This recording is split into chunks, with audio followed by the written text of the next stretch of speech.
Good morning, good morning, good morning.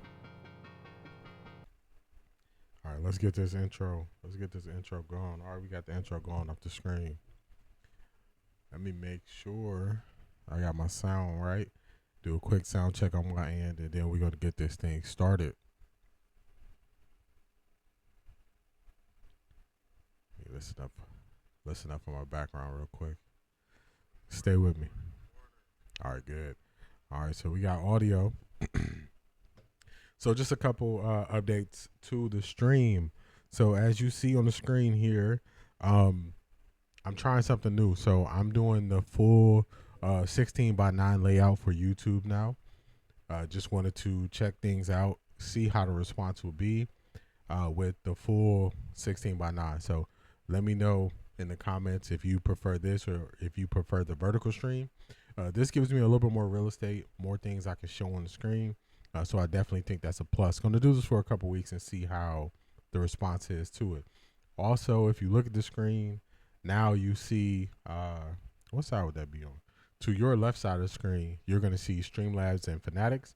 I'm an affiliate with both of those. I got links in the description, so if you want to help the channel, definitely tap into either one of those links. Streamlabs if you want to get into streaming and get a free trial of Streamlabs Ultra, and then Fanatics if you want to use my affiliate link when you're getting your any type of fan gear, especially that Cleveland Browns gear if we get ready for a big season.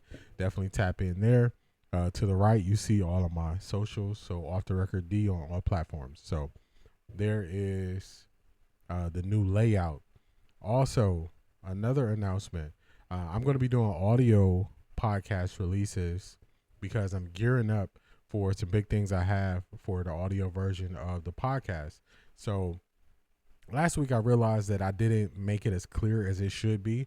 So to me, it seemed like it was kind of confusing on which podcast was the video and which podcast was the audio. So if you look at the screen now, you see the thumbnail. That is the thumbnail for the audio. For the video podcast. It's in color. Now I'm going to show you the thumbnail for, this is the thumbnail. You see it here. It's in black and white. This is the audio only podcast. So you'll see that it's in black and white. You'll see you got the headphones there. The color is taken away from the actual title on there. So that's how you're going to be able to determine the difference until we have the official release of the audio version of the podcast.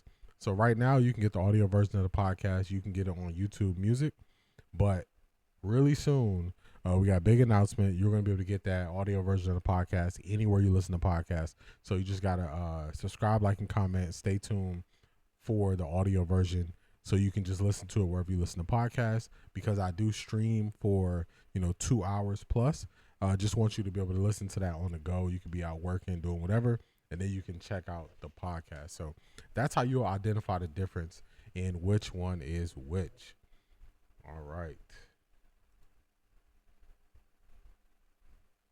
Take this down. All right, there we go. Perfect. All right, so y'all see the title. Gil was right about Kobe. He pulled up some receipts. Joy Taylor was fired. Also, Cam Newton versus Ryan Clark. So we got a lot of things to cover. It's going to be a great show. And then also, Shedeur is active in the Cleveland community, going to a rough part of the city that a lot of people wouldn't go. He even acknowledges that people told him not to go there. So we're going to cover all those things in this episode. Also, just another reminder, audio version of the podcast releases 8 a.m. on YouTube on Sundays. The full video replays release at 9 a.m. on Sundays. Like, comment, and subscribe so you can get all that information. All right, so the sports media landscape is changing in front of you. And also, the opportunity is here. If you want to get into podcasting, you want to get into streaming, the time is now. When you start to see these changes happen and the changes seem like they're coming at a faster rate, that's when you know that there's opportunity in there and you kind of got to get in that window. So everybody saw the changes that Fox Sports made this week and that they announced this week. So to me, that means you can kind of get in, especially if you have the passion and the love for a player or a team. You potentially could cover that team better than some of these national people cover the team. So just look at the opportunities. The opportunity is there. So as legacy media changes and shows get canceled, what happens next? To me, I think that legacy media is kind of the place that people can always criticize. So you can always criticize, the Stephen A. Smiths, the, Emmanuel Achos, the Shady McCoys. All those people have a target on their back because it seems like they say the most outrageous things. So those are the people that people kind of go after. But to me, I think the next domino is going to be people going after athlete-driven media. And I think they're going to face more scrutiny because there's going to be more shakeup and there are going to be new shows. And then now that focus, because the haters got to go somewhere. The haters going to be somewhere. The haters live. So the haters, they're not. Emmanuel Acho has been catching so much hate the past 6 months that they got to find somebody else to go to now because now he's not there to hate on. So I think it's going to go to athlete-driven media, and I think it's going to be two styles of athlete-driven media that they're going to attack, the haters. I think they're going to attack people who are being more like the Skip Bayless clones and somebody like a Rashad McCants. If you watch Gil's Arena, you know that McCants is playing a role. You know that to him, it seems like either they worked it out or if he decided this on his own, he's going to be the contrarian. He's going to push back on everything that everybody says, even when he doesn't have a legitimate point. And for some reason, people believe that you need that pushback to have a formidable show. I don't agree, but that's the style that they're taking. That's that Skip Bayless style, where they don't care about data and facts. They care more about just pushing back on you. So those people, those Skip Bayless clones, they're going to start facing a lot of scrutiny. The second group that I think is going to start facing scrutiny is going to be the athletes who, when they get pushback, they say, "Oh, I was trolling. Oh, I was trolling. I was trolling. I wasn't serious." That's only going to work for so long. So that works when you have the legacy media that you can always, they have most of the haters. But when the haters move and they start focusing on other people and you face more scrutiny, that's when I think some of the "I was trolling" is people are it's gonna be short lived. Just an example of that is Jeff Teague. He always said that Michael Jordan was the GOAT. He went on to Joe and Jada, and they had a conversation pre-show, and he took that pre-show conversation into the show and kept saying LeBron was his GOAT. And then afterwards, when he faced the backlash online, he just told everybody he was trolling because he know how much Fat Joe likes Michael Jordan. Which, yeah, it's cool. You could do that once or twice, but when people are looking at you and they're putting you on a higher level because they say you're an athlete, you played in the NBA, the trolling is only going to get you so far. The haters and people are going to want to see you take it a little bit more serious because they're tuning into you 5-6 days a week. So they don't want you to be doing inside jokes trolling when they're coming to you for information. So I think those two styles are definitely going to get critiqued. We're going to see that for the next year. Those styles are going to people are going to go in on those styles and really push back on them. So those are the styles that I think people need to be careful of. So, to me, both of these styles, I don't think either one of them is authentic, and I think both of them are going to face pushback. Do you agree? Do you disagree? Let me know in the comments. Let me know what y'all think. Let me know if I'm off base. If I'm off base, tell me I'm off base. If you agree, if you foresee people starting to get agitated with those styles, let me know. Let me know in the comments when y'all definitely check this out. All right, so let's keep this thing moving forward. So I like I said, we got a packed show. We got a packed show today. So let me get myself situated here. The first thing we're going to get to on the show is, so everybody knows about the Fox Sports 1 shakeup, and they canceled 3 shows. And Joy Taylor, was she fired or was her contract not renewed? We're going to get into all the breakdown of that. But we're going to go outside of that to look at someone who was in legacy media for a long time, Dan Le Batard, And this is going to be a window into how people view the ESPNs or the Fox Sports ones.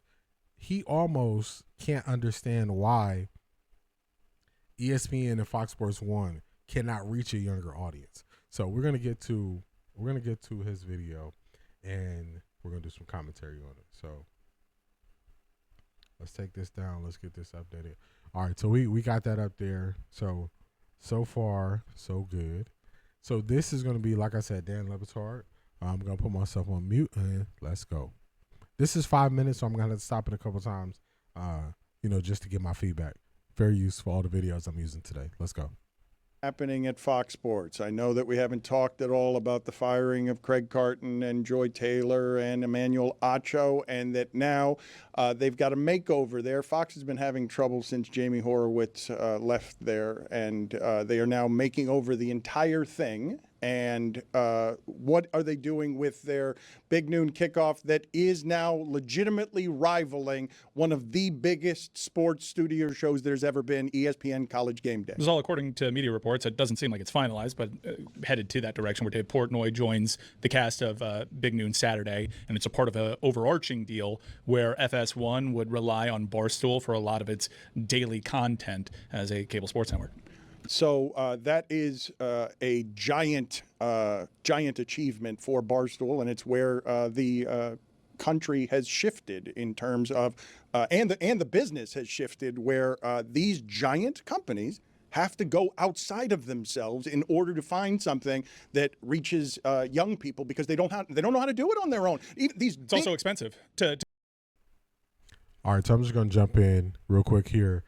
So he's talking about, there's rumors of Dan Portnoy and Barstool Sports kind of getting a Pat McAfee deal, and them joining up on the Saturday college coverage for Fox, and then also them bringing some form of content to Fox that could fill up some of the time slots throughout the day. So instead of Fox saying, we're going to try to figure out how to create a new show, grab new talent, and build something, they're saying, you know what, we might go out here to somebody who's already built something, and then, kind of just get a licensing deal and use them for a couple years.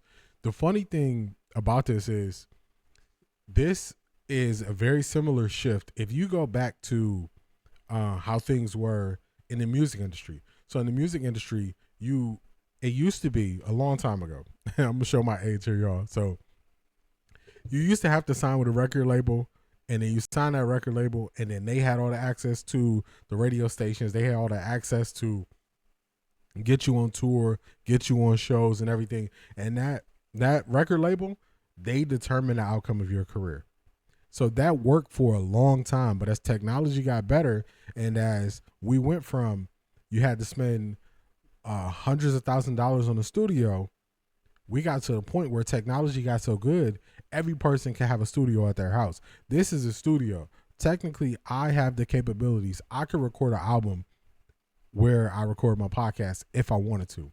So now you don't have to go through a record company to get out there. You can put out your own music. You can build up a buzz.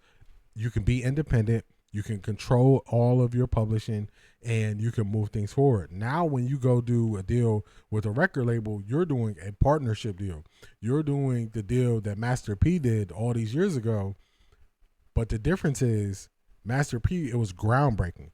It's more normal now because the record labels don't have to put in all the work to build you up and find your audience.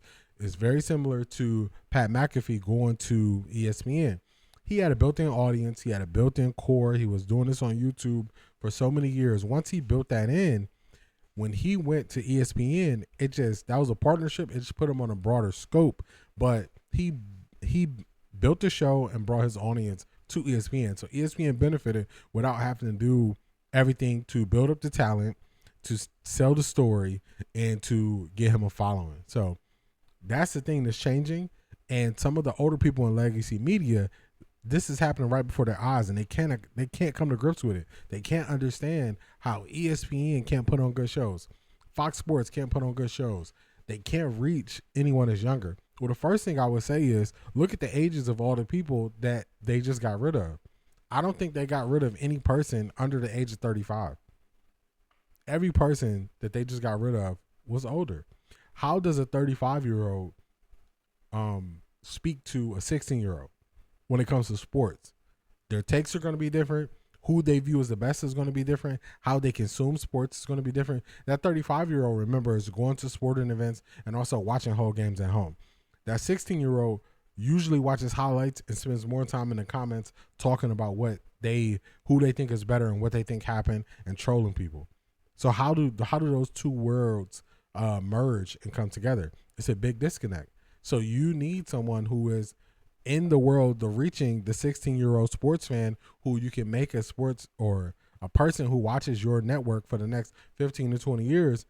A 35-year-old can't do that. They don't really have that reach. So I think that's one thing that LeBron is missing. He's going to go even further. I am going to speed him. I'm going to leave him at 1.25. But let's get back to it.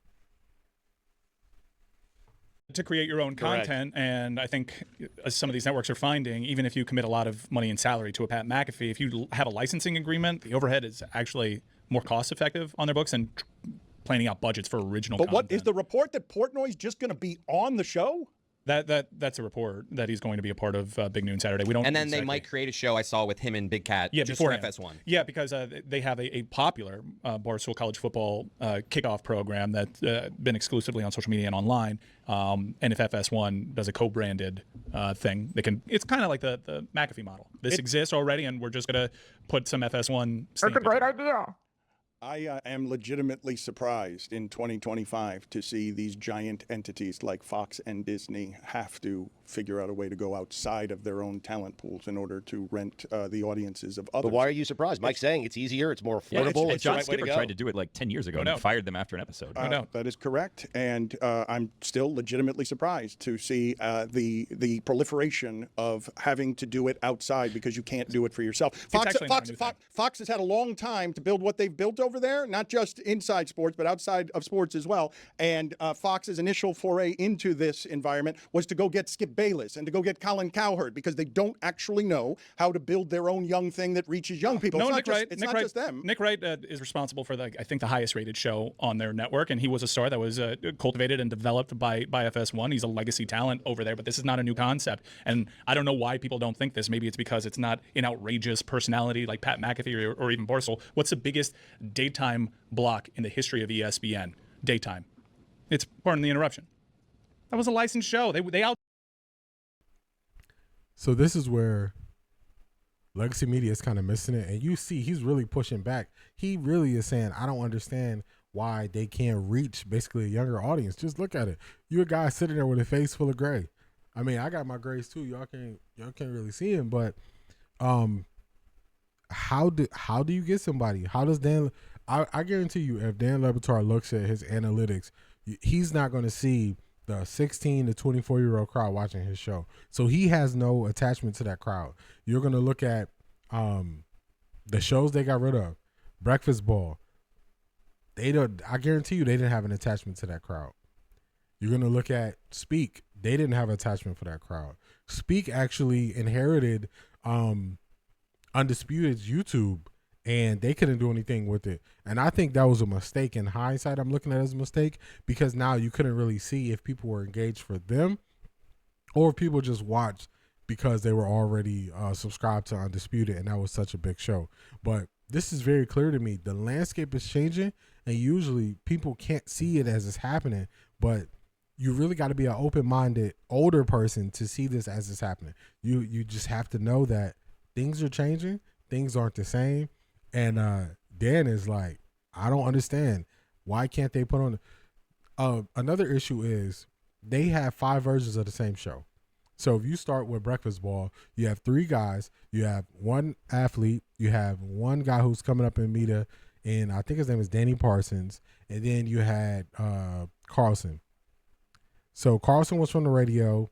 You had Mark Schlereth, who was a former player, and he calls football games, and you have Parsons. So they had that show, Breakfast Ball. Then you go to the next show. Who's next up? I guess No, Colin was next. Colin had his run. Then you had before that they had the facility, and the facility was just 4 guys, 4 former athletes. I think Chase said he used to do radio, but another thing, more athletes and kind of almost debate style, just like Breakfast Ball's debate style. And then you had Speak, which is also kind of debate style. Then you had First Things First, and I think the mistake that people aren't seeing, they're just saying, "Oh, Nick Wright is the biggest one. Him and Colin are the biggest people." The difference is on First Things First, for the most part, if they agree on something, they just agree on it and they acknowledge that they agree. They don't take a counter argument for the sake of it. I think Nick did that twice in the last couple of months, and I started to get a little worried about him because I was thinking he's going to turn into one of these people if he does this, and then he just stopped. When he was trying to defend the New York Knicks and how they were going about their coaching search, I was like, man, everybody sees this is bad. It's nothing here to defend. So don't try to make this out like it's a good thing. It's just a bad search. And he was kind of pushing back on the reverse side. And then he also was doing the Shea is a free throw merchant thing during the playoffs. And I was like, you kind of get into that point where you're trying to be the contrarian and it doesn't work. So he did it with those 2 things. I was a little worried, thought he was about to go down the bad course, but he kind of stopped off. And I watched them the other day, and they agreed on the Pittsburgh Steelers or something else I was watching, but they agreed. And a lot of these other shows think that you have to just push back and you can't agree with somebody. And I think that's a fundamental flaw in a lot of these shows. I was even watching, I was watching old clips. It was a Bill Simmons. He was interviewing Stephen A. and they were talking about Kendrick Perkins, and they were explaining that Kendrick Perkins' role on the show is for him to be the person that says something that sparks either thoughts or arguments. And it makes sense. Like now when you look back and when Kendrick is speaking, you're like, dang, sometimes he's so off. It is to just spark something else. Emmanuel Acho, he was trying to create new takes but all his new takes he created were bad. And they didn't make any sense. So when you have these guys where they're not just speaking what they feel, people see it, people feel it, and it doesn't work. So I just thought this was interesting because as we get into this show and we really dig into the changes at Fox Sports, the opportunities that are there, I wanted to show you that there are people who have been in legacy media for a long time. They still don't understand. Lebitard is so lost right here. He's like, I don't get it. The problem is they saw one formula work and they just stretched it as many times as they could to all these different places, hoping it would still work.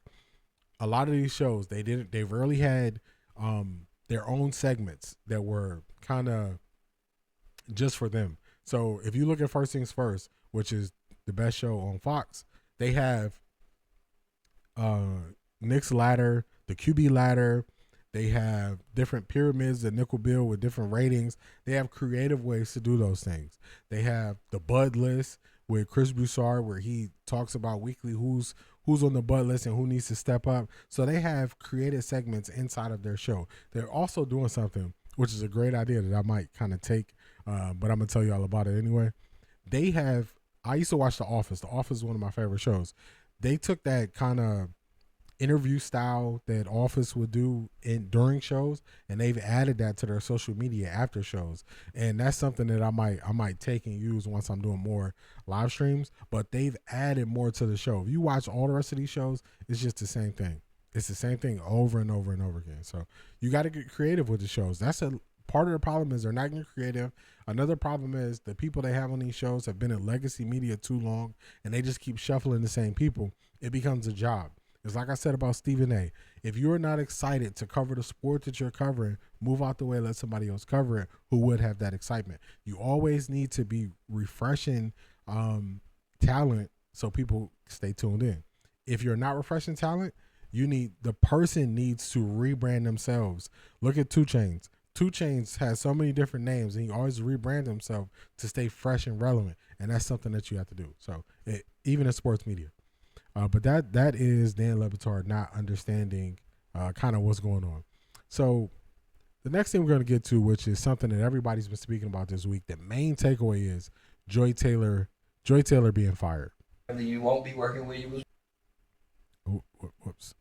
Joy Taylor being fired, and some people were saying she was fired Some people are saying her contract wasn't renewed. There's different ways that this is being reported. I don't know which one is the truth, but Joy Taylor, one thing I did notice, I noticed recently she's been doing the rounds of promoting her podcast more, and that just kind of, it always stuck with me. Like, she's hitting a lot of shows, she's doing a lot of interviews, and she is not talking about her show on Fox. So that was just kind of a window. Like, she might be the only one who foresees she's not going to be around there for a while. So this is her. She's on V103 Atlanta. This is Big Tigger. Let's see what she says. He's going to ask her about her not being on Fox. Let's go. And a bunch of black people won't be working where you was working before. They will not. How did you receive that news, and was it a shock? I wasn't completely surprised. Obviously, it's disappointing anytime something ends. I had a really pretty amazing run at Fox. Was there for 9 years. Being at a network for any amount of time these days is a feat. But I spent most of my 30s in Los Angeles at Fox and went through some highs and some pretty interesting lows. But I'm grateful to be able to have worked with the people that I worked with, the talent that I worked with. I'm really grateful to the crew and the staff that worked every day behind the scenes.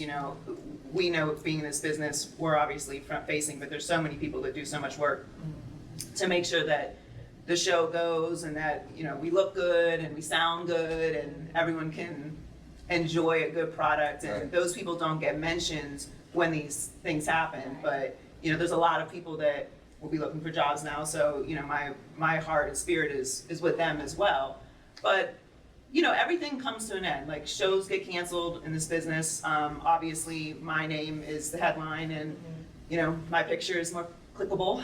Right. So it's gonna be there. But as you mentioned, 3 shows were canceled. Right. Which is, it's always disappointing when those things happen, but this is part of the business. It's what we sign up for being in this business. So I'm excited for what's next. How much of this, in your opinion, is related to the allegations and lawsuits that came out earlier? The 0%. All right, so we wanted Joy to be able to finish her point there. So she says that this 0% has anything to do with what came out about her. Let me do something real quick. As I flip this over, let me do something real quick. So stay with me. Stay with me here. Actually, this is what we're going to do. Now that I have more real estate, let's go ahead and throw up an ad from Streamlabs. Let's get the sound for y'all so y'all can hear. Man, here we go. .io/OTRDEE. When using this link, we'll get a percentage of each sale and it'll really help us out.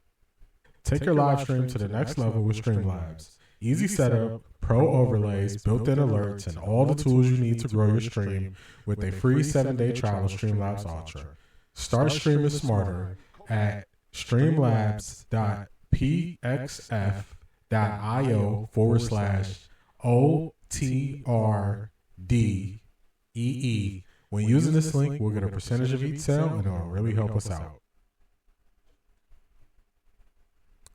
All right, y'all. So y'all got to hear that there. So working on my ad reads there. So as I get more into the podcast space, there will be times where I will be doing more ad reads. So I just kind of want to work on that and get that going. All right. So I got some stuff done in the background, but back to Joy Taylor.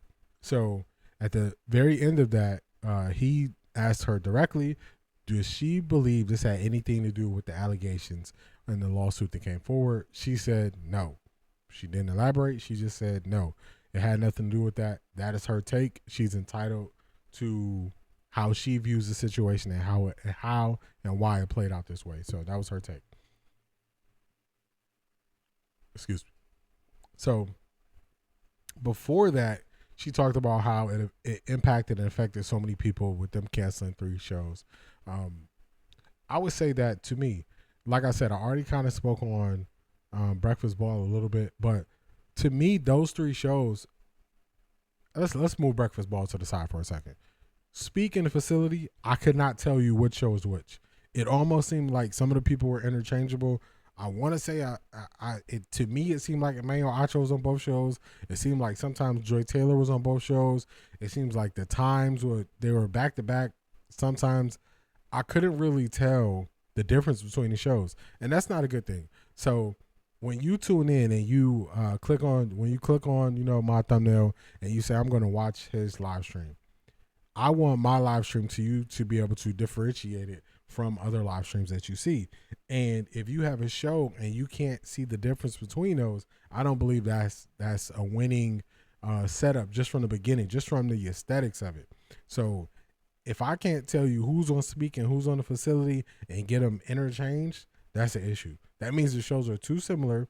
The people you have on there are too similar. The times are too similar. And people are going to pick and choose and probably just watch one. They're not going to watch both. So you're almost creating your own competition. And then those shows come on by the time, I want to say speaker facility, I'm not sure. I think it's 3 or 4 on the East Coast. So 3 or 4 on the East Coast, they're going against NFL Live. And NFL Live, just think about the name of it on ESPN.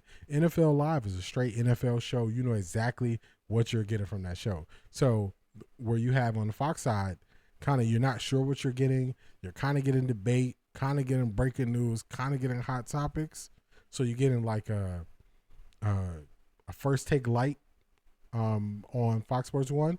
You're getting a dedicated NFL show. So everybody knows that they're not going to talk about basketball. They're only going to talk about the NFL. So that is a very big thing when it comes to how they are just laying out the options of what you can watch during that time. So let's switch this thing up. I got an article from Awful Announcing, and they are speaking on what happened. And they're saying, where does Fox Sports 1 go from here? Let's get this up for y'all. All right, so I got the article up. So you see picture here. These are a lot of the people who've recently left Fox Sports 1. So you have Paul Pierce. Paul Pierce, I don't know if they're going to add him to another show. One thing I did start to know is Keyshawn Johnson, he's doing a podcast. I think it's called LA Legends. At the end of all these other shows, they have that LA Legends show, the ad for the LA Legends show. And I was like, okay, if something happens, they are definitely pushing this show. So that means that Keyshawn Johnson isn't going anywhere. Then you see Joy Taylor. Once you see Joy Taylor up there, you know she's gone. And they didn't renew her contract, so it's not even an option for her to go back. You see Skip Bayless. Skip Bayless is gone. Skip Bayless, catastrophic mistake he made was disrespecting the career and disrespecting Shannon Sharp. He thought that he wielded more power. When they started Undisputed, Skip was probably the bigger talent. By the time Undisputed ended, Shannon Sharp was definitely the bigger talent, and it was just hard. Skip didn't understand the dynamics of it. That's Carlson at the top. He was on Breakfast Ball. He came from New York radio. To me, he always seemed like New York team, he was a homer for those teams, which is cool. You could be for your teams, but all his takes on other teams just seem to be very bad. Just poorly researched, and he would just diss teams. I was looking a lot of his stuff around the Shedeur draft, pre-draft, post-draft. It was times where some of the stuff that on his show, it was incoherent. Like when he was speaking, I was like, because I listen to stuff in fast speed when I'm doing research for the show, and I had to slow it down, and I was like, man, is this guy drunk on the show? Now, I don't think he was drunk, but it was just his speaking style was incoherent. So I was like, okay, this is not going to work. You see Shannon Sharp, that's the biggest L that Fox Sports took. They picked Skip over Shannon, and you see what's happened in Shannon's life work-wise since then. And then you see Emmanuel Acho there. So those are the people they have on Fox Sports. It is a one part of this I want to read from this in Awful Announcing. So here it is right here. So the The cancellation of Breakfast Ball, the facility and speaks to the failure of the network to create any programs that have stuck outside of its two remaining pillars in Colin Cowherd and Nick Wright. The Herd and First Thing First are the only programs that will now have survived 2 cycles of reinventing the entire Fox Sports 1 daily lineup. And Colin Cowherd, he has just a stranglehold. He does. You can get his stuff on radio. You can get his stuff on Sirius. Also, he has the show. He has variety. He doesn't stick to the same topics. So you get a lot from his show. He really brings in kind of experts in their field when he goes to the Joe Klatz and different people on college football. So he has a wider scope. First Things First, like I said, they have different segments that are only on First Things First. And if you mimic those segments on another show, people would know you just stole the idea from First Things First.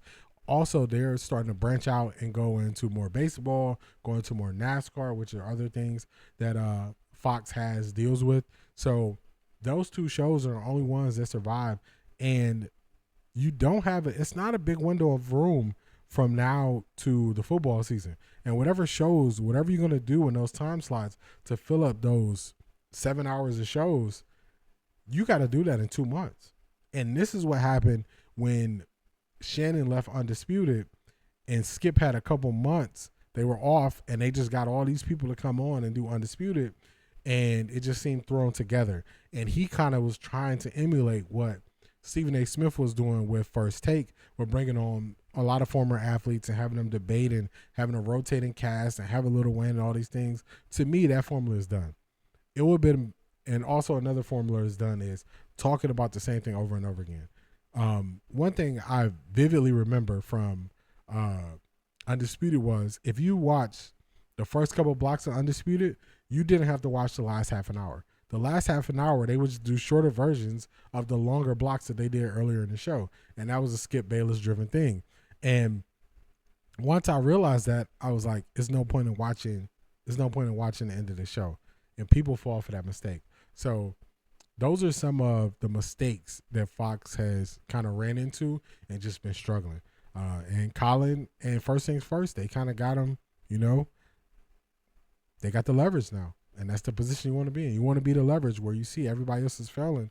Now, when you go through 2 iterations of new shows and they all fail and you're still standing, you got the leverage. They got to just let you do what you do. So let's move this thing on along. That was from Awful Announce, and I did just want to read that one part there where they were breaking down how this is Fox Sports 1 going through another retool of their shows. All right, so now we're going to get into... And then I got the news yet. Whoops. Man, they just start talking. As soon as you pull them up on the screen, they start talking. So we're going to get into some of the people who were let go from Fox and how they found out. So Shady McCoy put up a quick tweet and said, man, I got fired on my day off. So to me, that says they didn't know these things were coming. They were still going forward like they thought they had a position. They thought they had a role. They thought they had a job. But Mark Schlereth is going to give us some insight into how he found out what happened. So let's get to Mark Schlereth and how he found out. Yesterday, they canceled the show. Heard about that on social media before the executives from Fox actually called me, which is always a nice way to find out. But bottom line is, man, listen, I got an opportunity to do something that I didn't know I'd ever get the opportunity to do. And I am so grateful to all the people at Fox, for all the guys that I work with, Ethan and Keta and Zach and the guys, on support staff. You got Scott, you got Ian, you got Staloff, you've got Mikey, you got Troy, our research guy, for Danny Parkins and Craig Carton, who have become lifelong friends. Like, hey, listen, man, what an unbelievable 10 months. And you know what? The other thing is, Rich, you knew I grew up dyslexic, and we have a nickname for me in the shop there at the radio is the Butcher, because when I have to read a live script, I'm like, oh shoot, here we go. Let me, and you got a lot of work to do because you got to chop that damn thing up and go sentence by sentence to put it together half the time. But really, man, I've conquered that fear of reading out loud, that anxiety that takes me back to my childhood when I couldn't read and I was made fun of for being stupid. And, and has haunted me my entire life. That anxiety is over now. And I got to the point over the last 10 months, it's not as quickly as I wish it would have been, but I got to the point where I actually could run the show and be smooth and have fun and not worry about the anxiety of reading out loud and all those things. And so for the people who hired me at Fox, man, I have nothing but the utmost thanks.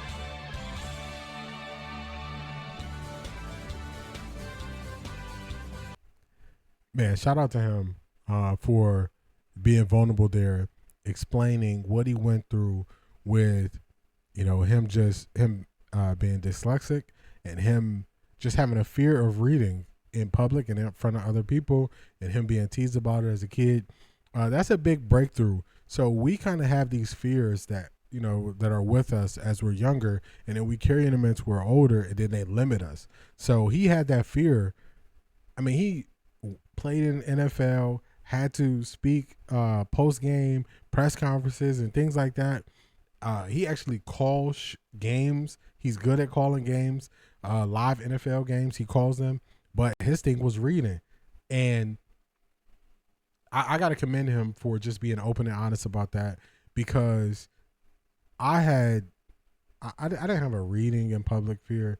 I used to have a public speaking thing, which you would never think if you looked at me now. You'd say, man, you just stood up here and you can talk for hours. But I used to be a little nervous about speaking in front of other people. And I had different positions and different roles where I had to do it. And my voice will always crack. Like when you're really nervous and you sitting up there and,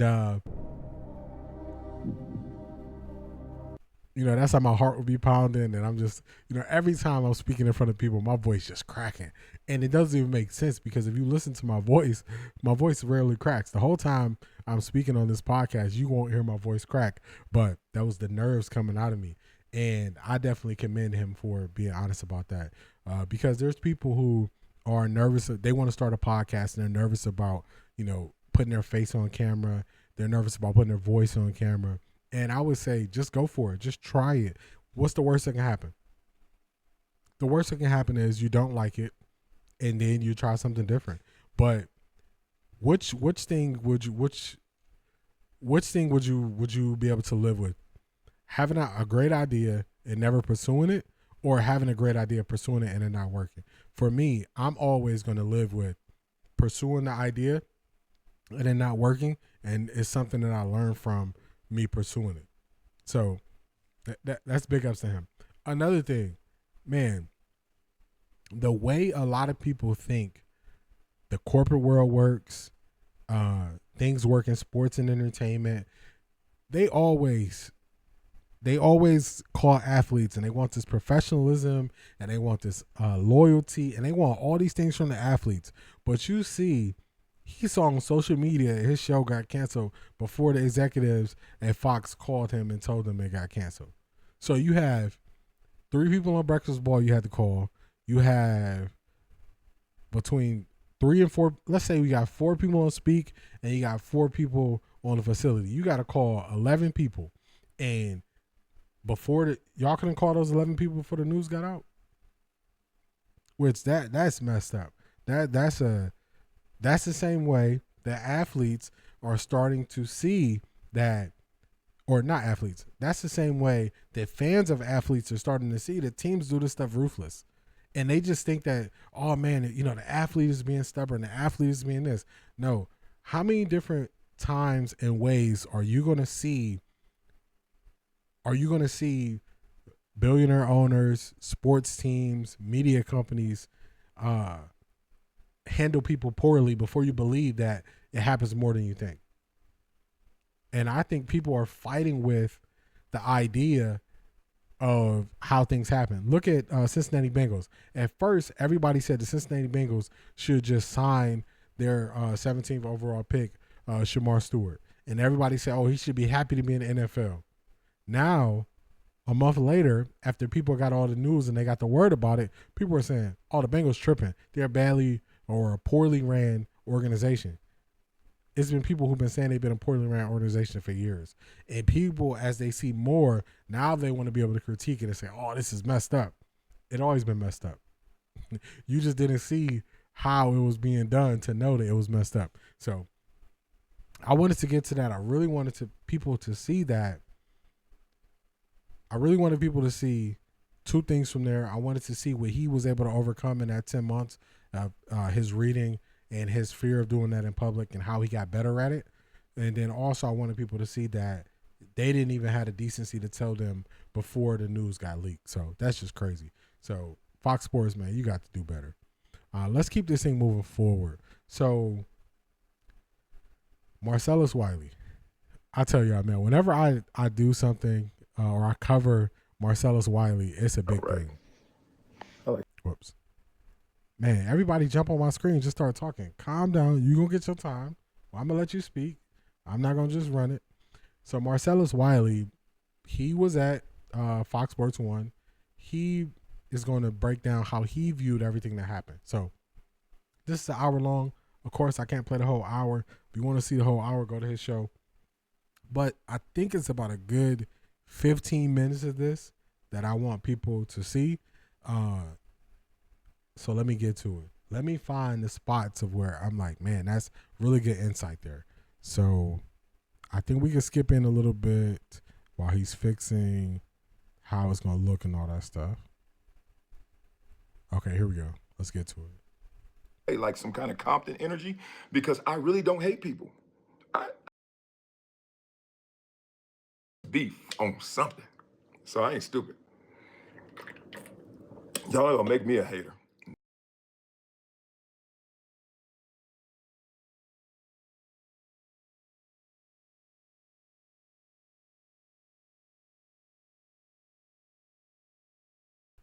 I had my mic on mute, so I had my mic on mute. So if you were listening to the audio playback version, it's my apologies about that. I'm over here talking to myself. People watching the video just see me talking. Let's get to it. Marcellus Wiley, everybody. Joy Taylor, Keyshawn Johnson, Paul Pierce, Mike Irvin, wiped out. Even though a couple of them guys still got opportunity. I think Keyshawn gonna have some love going forward. Of all of those names so far, I think Keyshawn. But the point is, they all got fired for one reason. Because Fox FS1 decided to fire anything that Charlie Dixon touched, and anyone associated with Charlie Dixon. I mean, you can see the through line, right? And I knew this. All right, I just want to jump in real quick. Don't like to pause it this early, but I will say this. This is Marcellus Wiley's take. This is him saying that that's the reason why they were fired and let go. I do not know one way or other who, what, when, where, why. So this is him. This is not me. I just thought it was an intriguing breakdown of it. So let's keep it going. Because people were telling me this, and I've been trying to tell you guys. See, the thing is, I protect the guilty. So Joy Taylor, Emmanuel Acho especially, I heard the most about them. And I couldn't say anything because I don't want to mess with their money, right? Whether we on speaking terms or not. And we don't, when I see them, I always love. I ain't seen Acho in a minute, but I see Joy still here and there. And it's love. But I'm still going to tell the truth because I love all y'all, but I love the truth more. So it's like, when I know something that is not flattering and I know that people are telling me real dope and I'm like, damn, I ain't gonna cut that up. I'm just gonna leave it there until it comes out. And then when it comes out, I'll respond. I don't need to be first to the party. I just wanna be right about that. So I never wanted to out Joy Taylor. I broke down some of her videos. Watch the videos now. After today, watch some videos I did on Joy or Emmanuel Acho. Then you be seeing the breadcrumbs. I'm like, I'm gonna give you some dope. So the real of it is Fox FS1, because of all the names in that lawsuit and the 2 lawsuits that they had, which they have settled. Those 2 lawsuits been settled. Told y'all that kind of in so many words, if not explicitly. So they get a lawsuit, and y'all know the people who were defendants. It was Skip Bayless, who wasn't in the building anymore, so not really their problem.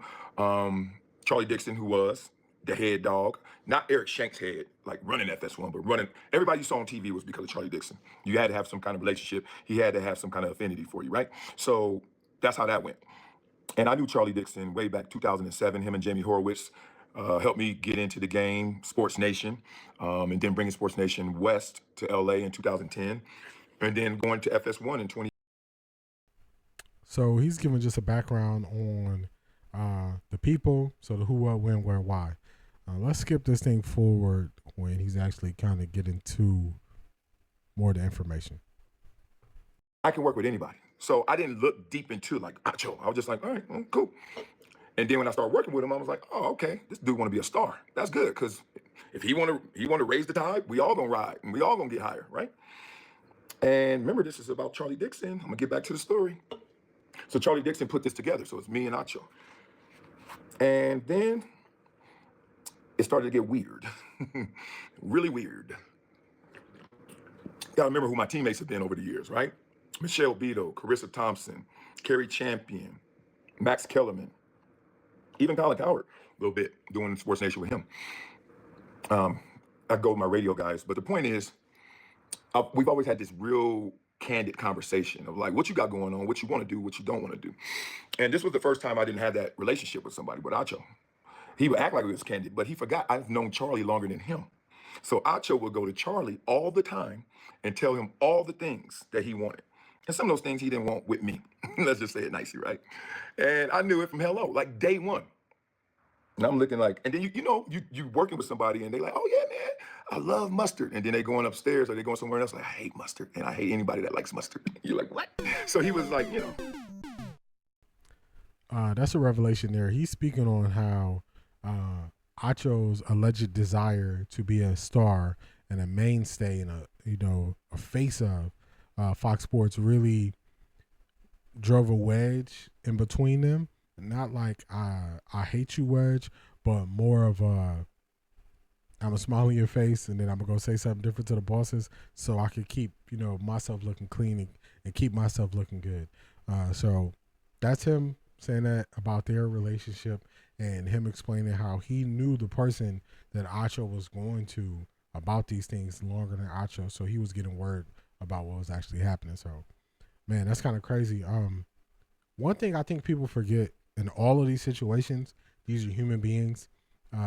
Human beings overall are flawed because we are always looking for our own survival, and it's just human nature, a lot of the stuff that happens. But a lot of times people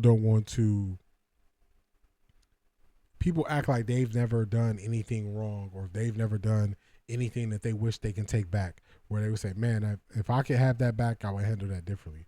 But that's human nature. Human nature is you're going to live and you're going to learn. You're going to do some things that are messed up and then, you're going to go forward. So I'll wrap it up by saying this. If you ever meet a person that's saying they never took an L or they never would change anything they've done in the past, you got to question that person. Because every person has things that they would change if they could, if they knew more. And then every person has taken L's. L's are how you learn and grow.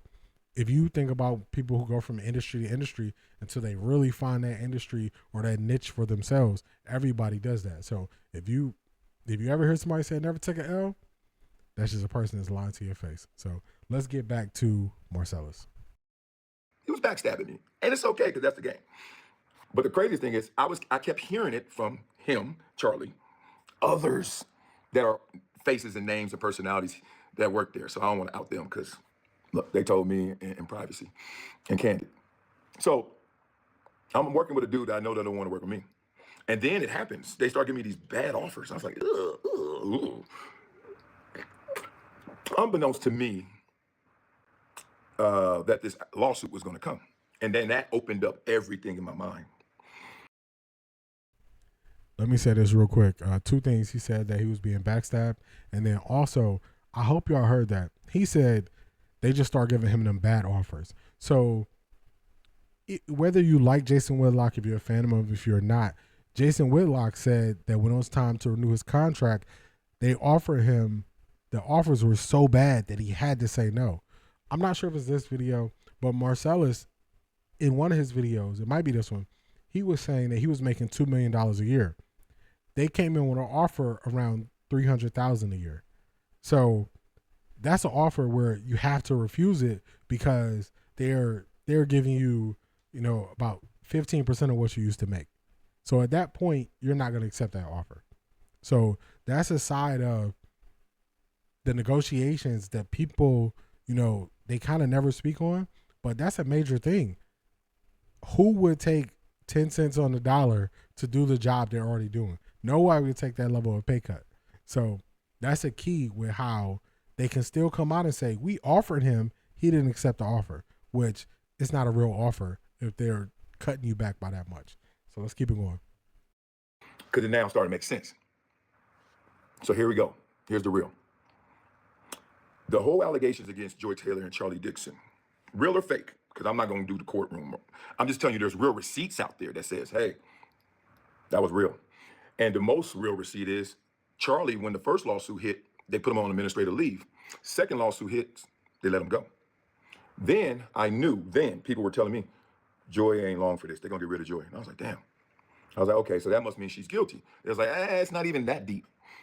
Guilty or not, we can't have her just hanging out here, having all of that cloud of allegation just in this building. Because other people were named in that lawsuit, not even as defendants. Y'all go through it from Eric Shanks on down. So they're like, Joy got to go. But ain't this fucked up? So Joy got to go. And everything that Charlie touched or didn't touch, I'm talking about in terms of shows, not just people. Y'all stupid. Everything had to go. So think about it. They ain't touching Colin. Colin's too great at what he does. He's his own industry. Colin's so gangster. Colin started a network on a network. They got so mad at Colin, they told him he couldn't promote his own volume on there. And he was like, all right. So guess what he started doing? He just started grabbing highlights and clips that the volume had done because it became news, and that's the only way he could promote it. He never could go out his mouth and say,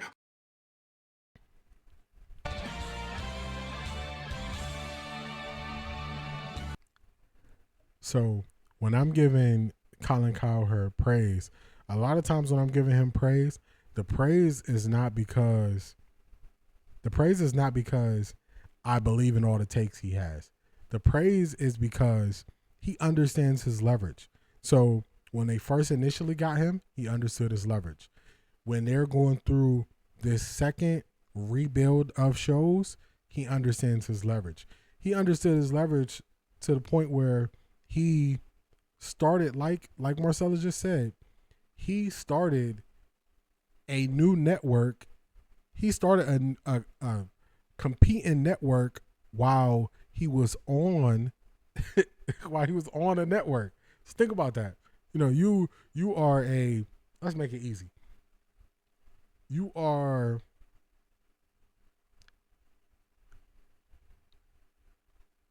work at a factory that makes candy. You know, so remember this. You work at a factory that makes candy. And while you're working at that factory that makes candy, let me hit this sound.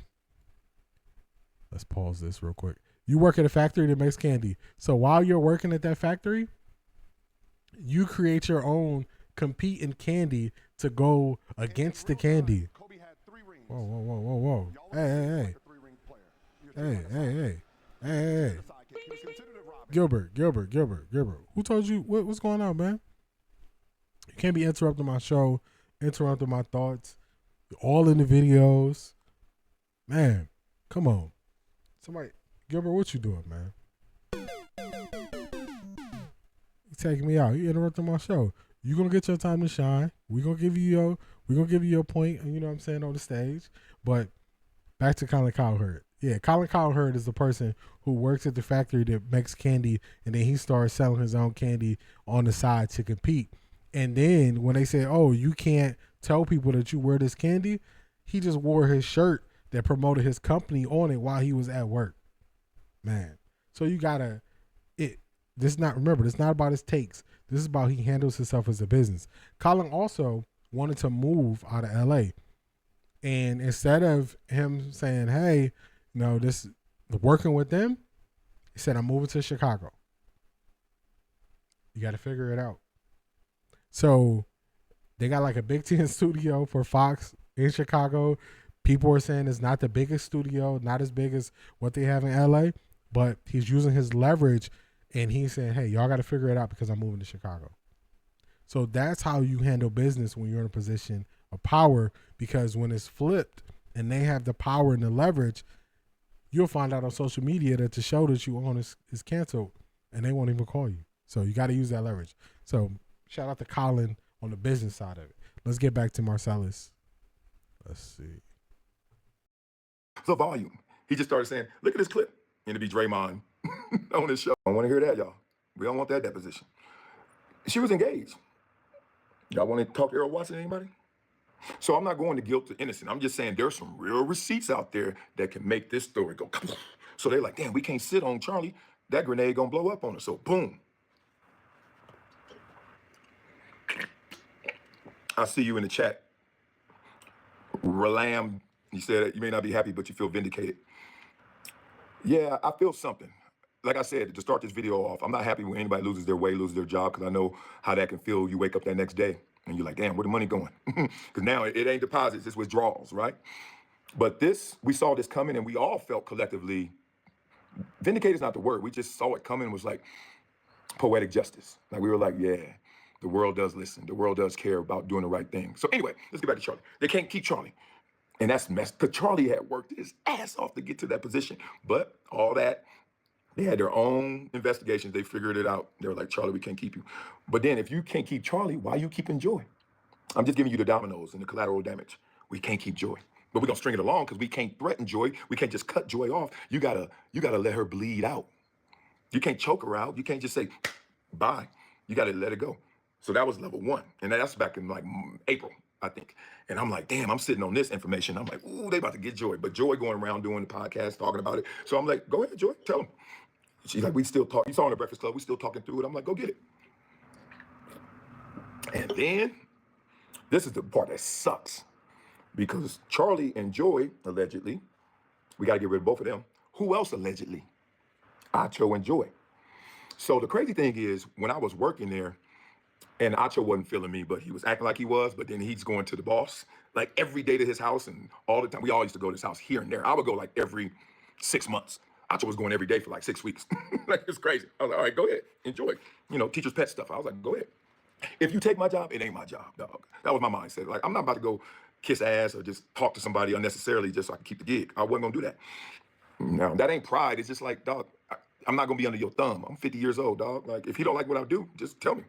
So he did all that. But the streets, like, I'm from LA, so it's satellites out here. People know me since 3rd grade. Everybody tell me, bartenders, waitresses, people out there like, yo, I seen your boy. I was like, okay. Yeah, I saw your boy with old girl. Talking about Acho and Joy. I was like, all right. He's like, they don't look like they just homies. I was like, all right. So they were basically trying to warn me, like, look, watch your ass. Then people in the building started saying, watch your ass, Wiley. I was like, why? Pause. And I was like, why? And they were like, they come to get you. So I'm going to stop it right here. So remember earlier I played Joy's answer. They asked her directly, do they believe that this had anything to do with the allegations and the lawsuits that were brought to Fox? She said no. Acho, I'm sorry, Marcellus, that's the L on my part. Marcellus is saying he believes this is directly related to the lawsuits that were brought. Once they had to get rid of Charlie, he's saying allegedly they had to get rid of Joy too, and everything that Joy was a part of. So it's conflicting stories. Who do you believe? You know what I'm saying? Let me know in the comments. Let me know. Do you believe Joy that this has nothing to do with this and that they just, didn't want to renew her contract? Maybe due to performance or maybe due to pay or cutting costs? Or do you believe Marcellus and say this is due to all the outside noise that was brought based on those allegations? So let me know what y'all think. I think it would be foolish to say this had nothing to do with the lawsuits. I think that's foolish to think.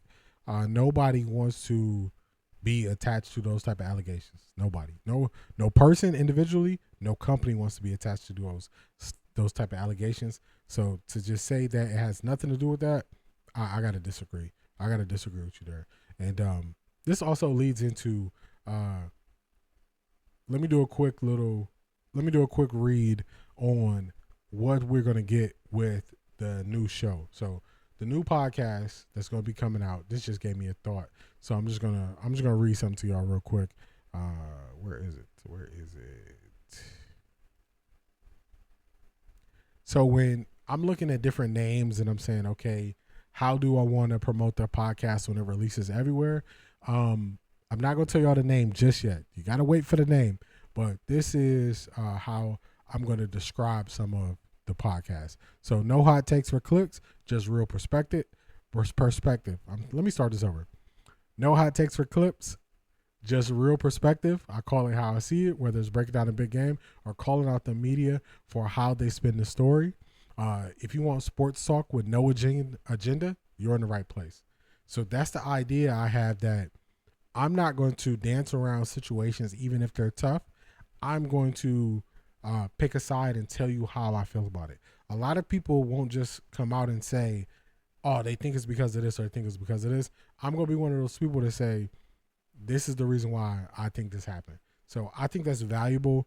I think just giving a clear perspective and a view on things is good, because so much so we see on sports media where you don't get a clear perspective on how they feel about subjects. And I didn't want to be that person that kind of danced around subjects. So let's get back to Marcellus. This is a pretty long breakdown he's doing. We're not going to watch the whole thing, but let's get back to him. Now, some people on the air right now that told me that didn't get fired, so I'm just going to let them live. But they were like, here's the play. They got rid of Whitlock for Acho. They're going to get rid of you for Joy. And that was the first time I was like, and then people tell me they're kicking it, hanging, going out to dinners and stuff. I was like, but that's what Acho do. He politicking. I was like, damn, all right, well. And then when they started giving me them bad offers and Charlie was my boy, I was like, dog. I was talking to Charlie. I was like, Charlie, why you ain't being straight up? What's cracking? I had to bring in some other people that Charlie respected and knew too. We had to have some real conversations. And Charlie just talking in circles and my spidey sense going off. I'm like, oh, y'all ain't really feeling me no more. That's all right. One thing I knew about people was my grandma and my mama be like, dog, don't ever go somewhere you ain't wanted. That includes work. I was like, nope, y'all ain't gonna treat me like this. So I'm laughing like,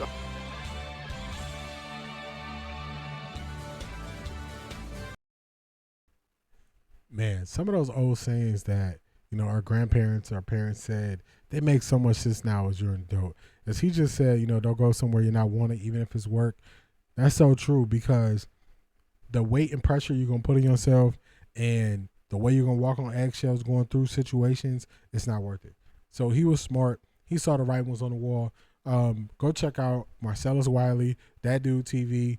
It's an hour-long breakdown. We're not going to break down the whole hour, but I did want to get into how he was breaking down the situation, because to me, he gave some good insight, and also his viewpoints conflicted directly with Joy Taylor's viewpoints on why this happened. So just wanted to show you the yin and the yang to show you the difference of how people viewed this. Moving right along. So I've been looking into, you know, the media, how they cover things, and let's pause it here. I've been looking into the media and how they cover things, and a lot of times, to me, the media is trying to tell stories, and they're not always relying on, you know, facts, the history of these sports, things we've seen happen so many times. They are more so, if I like you, I'm going to speak on you this way. If I don't like you, I'm going to speak on you this way. So here we have Cam Newton going at Ryan Clark. So they're going to, Cam Newton was interviewing Wale. Wale's an artist I really like. Last time he was here, I saw him. I like Wale a lot, actually. So Wale was on Cam's show. He asked him a question. They were speaking on Jaden Daniels. Ryan Clark took exception to it, and then this is Cam's response. The good thing is they're going to go back to it and break it down. So this is the next clip. Let's get to it. Cam Newton versus Ryan Clark. Which you made on Funky Friday as you sat down with Wale. Mm-hmm. So let's get into it. Fear Jaden Daniels could be a potential one-hit wonder? Nah. Seen a lot of success as a rookie season. There's nobody who had the game in a chokehold like Robert Griffin III. But RG3, bro, I have to tip my hat to him. One of the GOAT rookie seasons of all time. No, for sure. Yeah, absolutely. So I see that same thing happening for Jaden, and as you know, being in that community, do you fear that? What did our good brother Ryan Clark have to say? The problem I have with what Cam said about Jaden. Let me pause it real quick right here. So what Cam Newton is getting to when he was interviewing Wale is he's getting to the sophomore slump. We've seen a lot of quarterbacks have that great rookie year, sophomore season. They got game film on you. They have an idea of your tendencies. They can break it down the whole offseason. They have an idea of your cadence. They have an idea of your throwing style. They have an idea of what how hot routes that you like the most based on certain situations. So I don't think that Cam Newton is saying anything crazy here. We've seen a history of guys be great as rookies and then kind of come back to earth a little bit in year 2 and then retool it, and then their career takes off in year 3. So this is not, to me, this is not him saying he wants to see him be bad. This is him acknowledging the history of what we've seen countless times in the NFL. So I don't think that's anything crazy to say. Let's get to Ryan Clark and what he says. Or even the line of questioning when speaking to Wale is Cam has to understand the weight of his voice. Yeah. Cam has to understand that you also won a Heisman, that you were also a top 2 pick. He was number 1 overall. Jaden was number 2. You were also Rookie of the Year. So when you start to speak this way, people look at you from your experiences. You're the expert, right? And then now you flip it to Jaden. Legitimately does nothing to anyone. Nope. Leads his team, plays football, stays out of the way, works his butt off. Press pause. So the first thing I'm going to say about that is, Ryan Clark is tone policing other people's takes. He's tone policing. He's not saying anything Cam Newton said was wrong. He's saying you shouldn't say it because this is a good dude. Let me remind you, 6 to 8 months ago on the Pivot podcast, I broke this down. Bronny James, you could describe him the same way you were describing Jaden Daniels. Hasn't done anything wrong. Doesn't get in any trouble. Has been a model citizen, like he was describing Jaden Daniels. You had Channing Crowder saying Bronny should not be on an NBA court. Does the same thing not apply to your podcast? Do people not view y'all as experts speaking on sports? Do people not view y'all's view of somebody and it could change someone else's view of somebody? Or is that only for people when you don't like what they say? Does it count across the board because y'all don't hold yourselves to that standard? I broke down the Pivot podcast when they were speaking on Bronny James, and they were saying he's not an NBA player. More specifically, Channing was saying that. Now you see Bronny in Summer League. Does Bronny still not look like an NBA player in year 2? Has the Pivot podcast came out? Has Channing Crowder came out and said I was wrong? He looks like an NBA player? Does their voice not hold weight? Do people don't look at them as sports experts? Because we had to hear Channing didn't just start this. Channing's been on the radio in Miami. He's been covering games. He's been coaching teams in youth. Do you even hold this standard on your own podcast? I'm going to say no.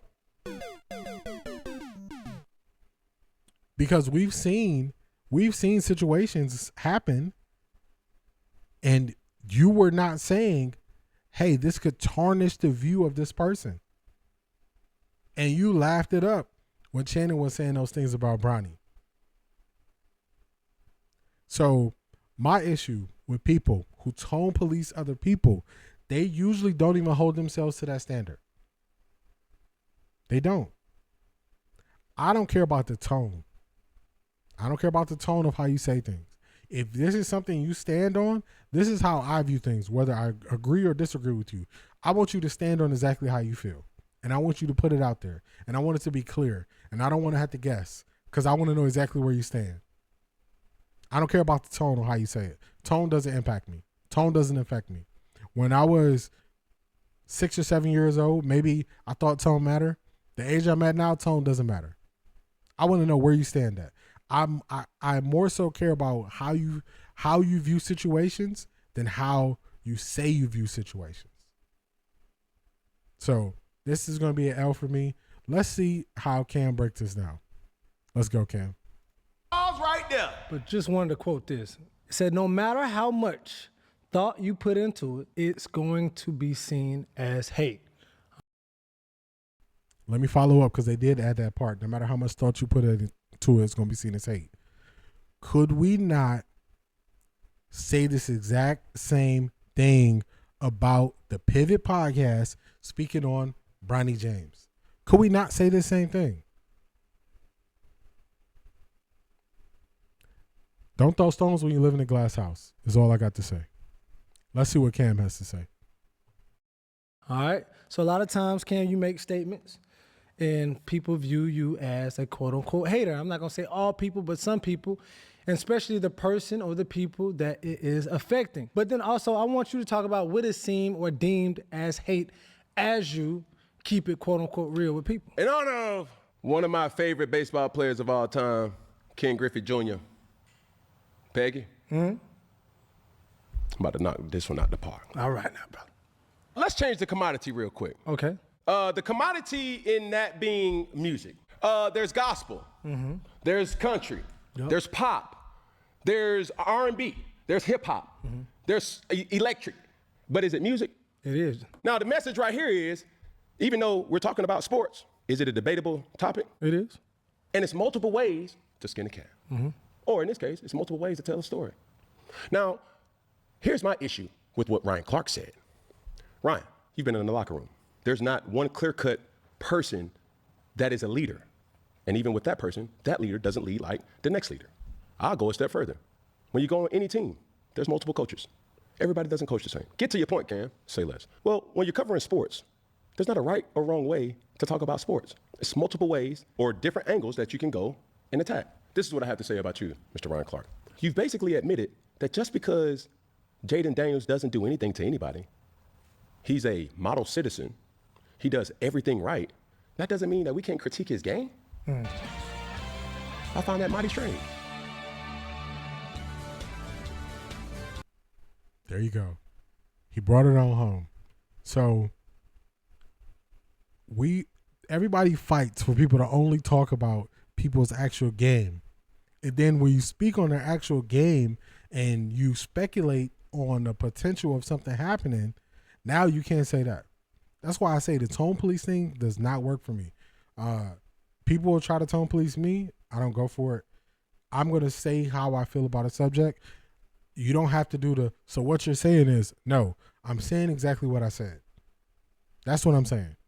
If you want to know what I said, rewind it back. I'm not the person that dances around with words. That's not me. So I really like what Cam just said right there. It's multiple ways you can view a situation. It's multiple ways you can look at it. What he said was, it was more of a question. It wasn't him saying this is exactly what's going to happen this year. He's saying, are you worried, concerned, nervous about this happening this year? Speaking on Wale, who is a Commanders fan and has been their brand ambassador. He's been a fan for a long time. So I think that's a legitimate question to ask going into year 2. Who are the rookies last year? You got Caleb Williams. You have Drake May, Bo Nix, Jaden Daniels, Michael Penix. Who had the best years out of them? This is not in order. Caleb Williams, Jaden Daniels, probably Bo Nix. I would say they had the top 3 years last year. Would you make this stance if anybody said they could potentially have a sophomore slump and not do as well as they did in year 1? Would you defend anybody that way? Or would you only defend Jaden Daniels that way? Because the way you were saying it, you would only defend Jaden Daniels that way. You wouldn't defend Bo Nix that way. You wouldn't defend Caleb Williams that way. That's where it's tone policing, and that's where I can't go for it. I can't get with it. So let's go back to Cam. Let's go, Cam. Because like me, love me, hate me, despise me, one thing that you can always say about Cam Newton is, I'm going to keep it a buck. And it doesn't matter if I'm talking to a person that I really know, Shannon Sharp, about a person that I really like, Shedeur Sanders. Doesn't mean if I talk about a person who I know firsthand and seen him rise, Justin Fields, the list goes on. I still have to do my due diligence as a member of the media to voice my opinion. Will you? Oh. We want to play it safe. Safe don't get you nowhere. And this may ruffle a lot of people's feathers, but the truth is, when you play it safe, it gets you cut. Stephen A. doesn't play it safe. That's why Stephen A. is still employed. Colin Cowherd doesn't play it safe. See, right now, there is a shift in media right now because who's really winning? And every single person that you'll say is winning, they have their own distinct style and their own distinct way of their message. So for me, in my platform, or in our platform, Peggy, and 4th and 1, I just ask that people respect it. I don't want to be safe. Never wanted to be safe. Never wanted to be safe in how I live. Never wanted to be safe on how I play the game of football. Never wanted to be safe in nothing. I wanted to be intentional. Everybody knows when they call Cam Newton, it's going to be one thing, box office. Everybody knows.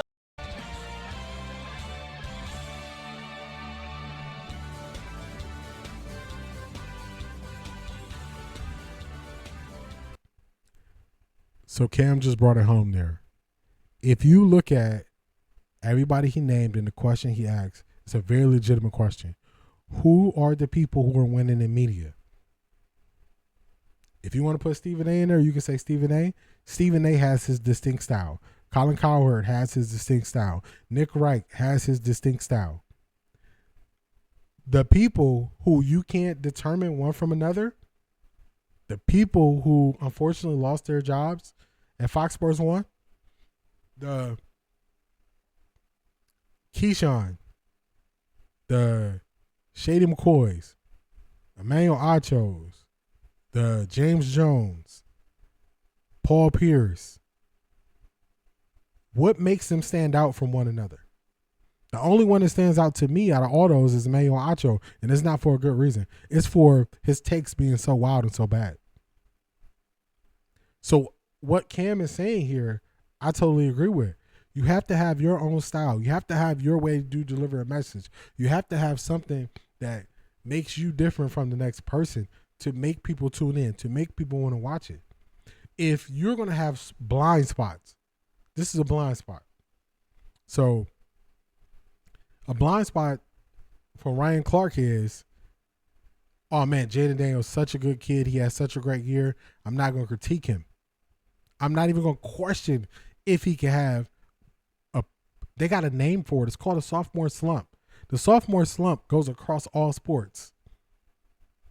If you are going to have a player who you like personally and you're not going to acknowledge they potentially could have a sophomore slump, that's a blind spot. I give you a blind spot with me because I don't just I don't just critique other people. I don't just put blind spots on other people. I'm going to tell you all a blind spot with me. So I used to sports bet. I stopped. I had a blind spot. I'm a Browns fan. The Browns not going undefeated. So it was times I overvalued what I thought the Browns could do. And I would lose bets. I thought they could keep a game close and they would get blown out. I thought they could win against a bad team and they would lose. I realized I had a blind spot. I can't bet on the Browns. It's too much emotion. Even when I'm just picking over and under and I just say, you know what? Got to cut it. Blind spot. I acknowledge my blind spot. It's just like having a bias. I'm a Cleveland sports fan. I'm going to have some bias there when it comes to the Cleveland teams. I can acknowledge that.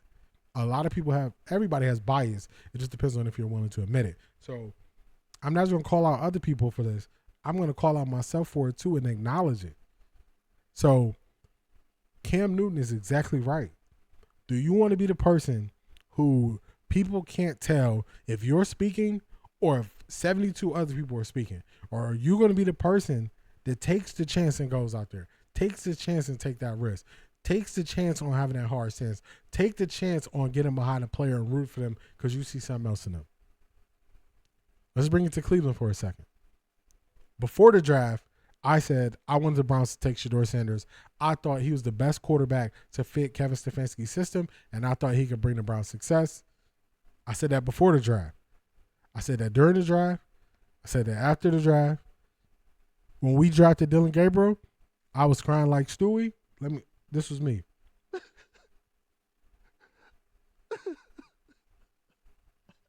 I was like that because I thought there was no way we was going to take Shedeur after taking Dylan Gabriel. And we still ended up taking Shedeur. And then I was hype again. Oh, man, I was like that. Standing ovation to the Browns for taking Shedeur. Because I was willing to put how I view Shedeur as a football player and a person, and I was willing to align with that and put my name and attach to it. That's the difference.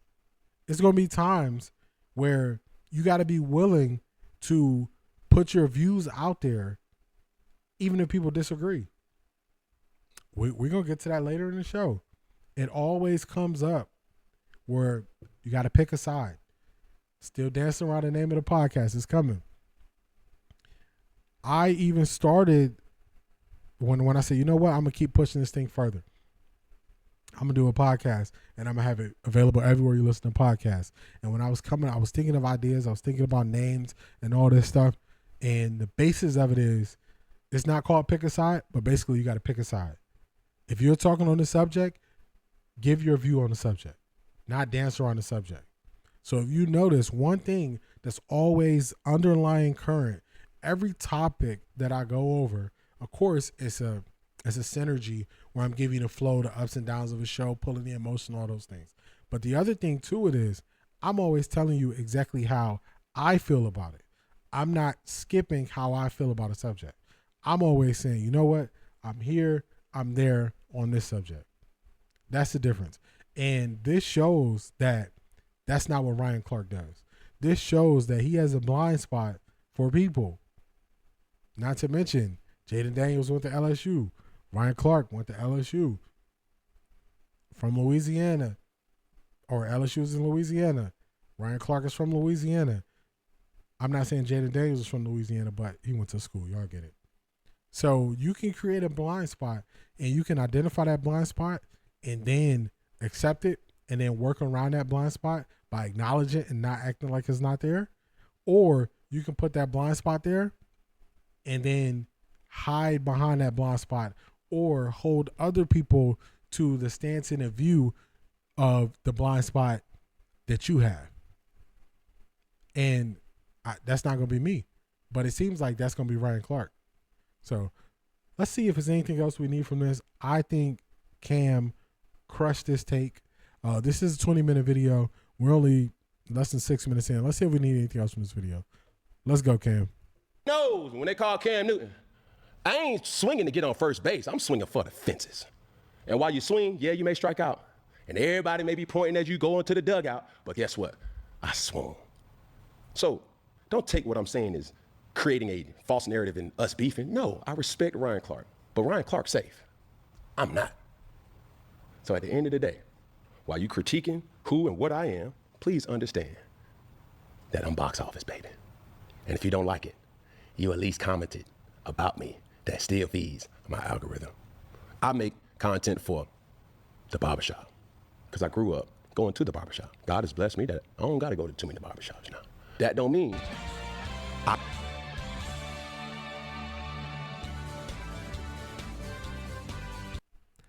This whole take, I think Cam Newton crushed it. I'm not saying there's not going to be times that I disagree with his stance, but it's a very key thing that he said here. He said, I'm going to swing. Even if I strike out and y'all point at me and y'all laugh at me and y'all try to clown me because I swung, I still took the chance and I swung. When I hit the home run, you're going to applaud me. You're going to be clapping. Y'all going to be in the background like this. But I still took that chance. I swung. That's a great way to view how you go about life. Two people. You can be the person that does everything safe, never takes no risks, and you can live with those results of it. And then you have people who are willing to take the risk because they're willing to go for the bigger reward. Which person do you want to be? You got to live with that decision that you make on which side of the fence you end up on, if you take a risk or if you don't take a risk. So I think this was great. It's just so much that Cam Newton said there that, what people want to do is, I saw in the comments, people were saying, oh, you play it safe because you didn't die for the football and the Super Bowl and all this stuff. And yeah, that's easy. But he even addressed that when he said, I swung and struck out and y'all just pointing your fingers laughing at me, but I still swung. That's the difference. People think that they're going to get you not to swing the next time because they laughed at you for getting you striking out. No, you just go to the next. You block it out. Go to the next one. Man, he got me on that one. Man, that fastball, 98 miles an hour, inside by my wrist. I thought it was too close. He got me, struck me out. I'm just gonna swing for the next one. I know that when it's close, I gotta put it in my hands and swing versus leaving it up to the umpire. That's what Cam Newton is saying. So I really wanted to highlight this because on so many levels, this is just life lessons that you're getting from Cam Newton right here. Life lessons. So shout out to Cam. Shout out to Cam. All right, let's keep this thing moving forward. So as y'all know, I'm missing something.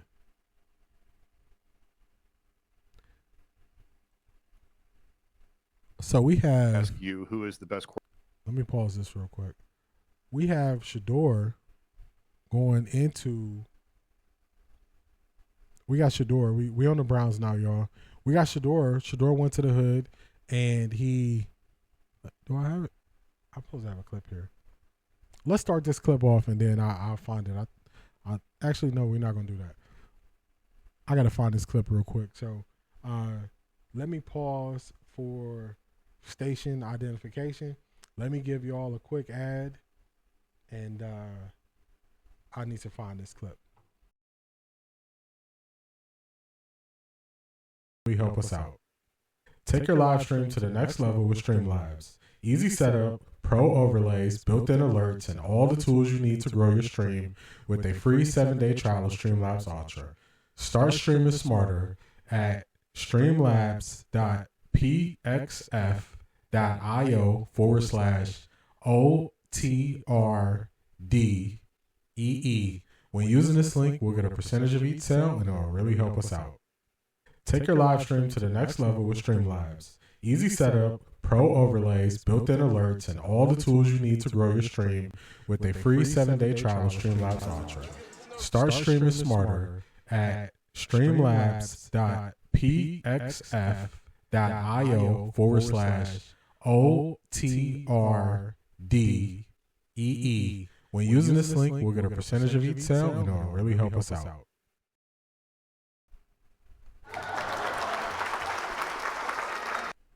Shout out to y'all for bearing with me. Hopefully y'all like that ad read. Links are in the description. Streamlabs, link is in the description. Fanatics, link is in the description. It really helps out the channel. If you are looking to become a streamer and you need all the tools you need to stream great, you definitely want to look into Streamlabs. You get a 7-day free trial of Streamlabs Ultra. Ultra, you get everything. You get the podcast editor. You get video editor. You get the live streaming. You get the Streamlabs desktop. You can stream from a web browser. So all the functions you need to put together a good live stream if you use Streamlabs. Also, Fanatics get you closer to the game with your officially licensed gear. So check out Streamlabs, Fanatics. Both links are in the description. Let me refresh the chat right here. Been a while. All right, so good. We got it. All right, so now we're moving along to the Cleveland Browns. The Cleveland Browns, the rookies reported to camp. Rookies and quarterbacks reported to camp yesterday. So we have, this is 93 The Fan. We're going to hit this story first. We got 93 The Fan. We have Nathan Zagura is going to be a guest on the King Carmen show. They also got Jason Lloyd up there. So fair use for me using this. We're going to get to this as they talk about Browns camp. Let's get the speed push forward just a tad bit, 1 1/4, and let's go. Quarterback on the Browns roster right now. I gotta wake up this kid with that question straight out of the gates. Yeah, right out of the gate. I think we're going to find that out. The winningest quarterback on the Browns roster is Kenny Pickett in terms of just career win percentage. Obviously, Joe Flacco had a great run with us a couple of years ago, going 4-1 in his 5 games, throwing for 300 yards every game. And then you have the rookies that we haven't seen necessarily in the National Football League. Browns taking Dylan Gabriel first, who was incredibly successful in college, started more games there, 3 more touchdowns than anybody. Had seasons with 32 touchdowns and 6 or fewer picks with 3 different schools. So you know that he's going to be a quick study and acclimated quickly to the National Football League. But there are questions, obviously, about his size.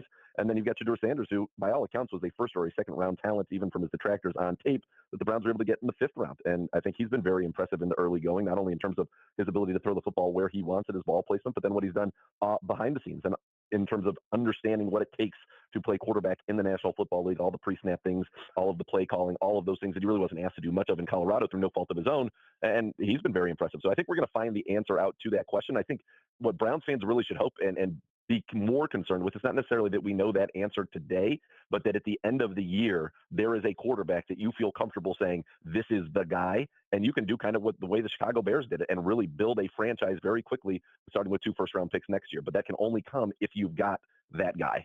So, Nathan, So, Nathan Segura there, they asked him about the quarterback situation. I definitely agree that you definitely want to find out what you have on this roster now. You don't just want to punt and go into next year and start the whole process over again. When you drafted 2 guys in this year's draft, you want to see what you have in those guys. So, I definitely agree there. Now that we have training camp started, you're going to get more content from me, more breakdowns. Really soon, the live schedule is going to change. So make sure you like, comment, subscribe, and you're tapped in so you can be notified. The live schedule is going to change. When football season starts, we're going to really push this thing into the next gear and take off with the amount of streams we're going to do, different streaming ideas, shows that y'all going to be able to be a part of. So you definitely don't want to miss out. So like, comment, subscribe so you can be a part of what we have going forward. So you definitely want to be a part of it. Let's get back to the next question with Nathan Segura. I have appreciated about this iteration of the Browns is that I know for a fact they are going to move heaven and earth to figure out what the best practices to roll out a training camp like this with this very complicated QB situation. I don't doubt that Andrew Berry, his staff, Kevin Stefanski, his staff, have looked over every iteration of the NFL anytime anything like this has popped up and how to get the team ready, how to get the quarterbacks ready to at least evaluate them and to get the best out of them. But I also think it is very complicated. And I wonder, how are they going to, get the reps to the guys that need it and also evaluate them in the best way? Yeah, and I think that's probably the million-dollar question and one that we should start to get answers on as we get into camp. The way that kind of I see it, this is not gospel, these are not scores, this is just the way that I see it, is my guess is the initial plan is going to be to get Kenny Pickett ready to be the starting quarterback for the Cleveland Browns in week 1. And you have to understand, number one, he's been very successful in this division in his career, 15-10 as a starter. He's got the 7-game winning drives. Many people thought this was the type of offense, and in fact, when Arthur Smith went there, that would have been best suited to Kenny Pickett's skill set. Now, he obviously never played in that offense. So I think you want to get him ready. Still young, former first-round pick on his rookie deal. Potentially, could he be the guy down the road? You never know. But also, he's somebody that, let's say he has a very good year, that could net you a big-time compensatory pick if that ends up being the case. So my guess is he's going to get the first crack at it. I think Joe Flacco is here in the case that Kenny Pickett, falls on his face and the rookies are not ready to go week 1. And then obviously you can plug Joe Flacco in, and we know what that looks like. And it's looked great with the Cleveland Browns. So I'm going to pause him here. He's kind of saying that what they think they have or believe they have in Kenny Pickett. So this has been a long summer of speculation with everything with the Browns quarterback. And people are trying to give reasons why fans don't believe in Kenny Pickett. And I believe it's in this episode, Nathan Segura is going to say, we've been conditioned to not like Kenny Pickett because he was the Steelers quarterback. We're rooting against him.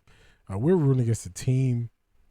There are people who can break down the difference and say, I don't think he is a supremely talented quarterback in the NFL. I don't think that's because he played for the Steelers. We're just looking at his body of work.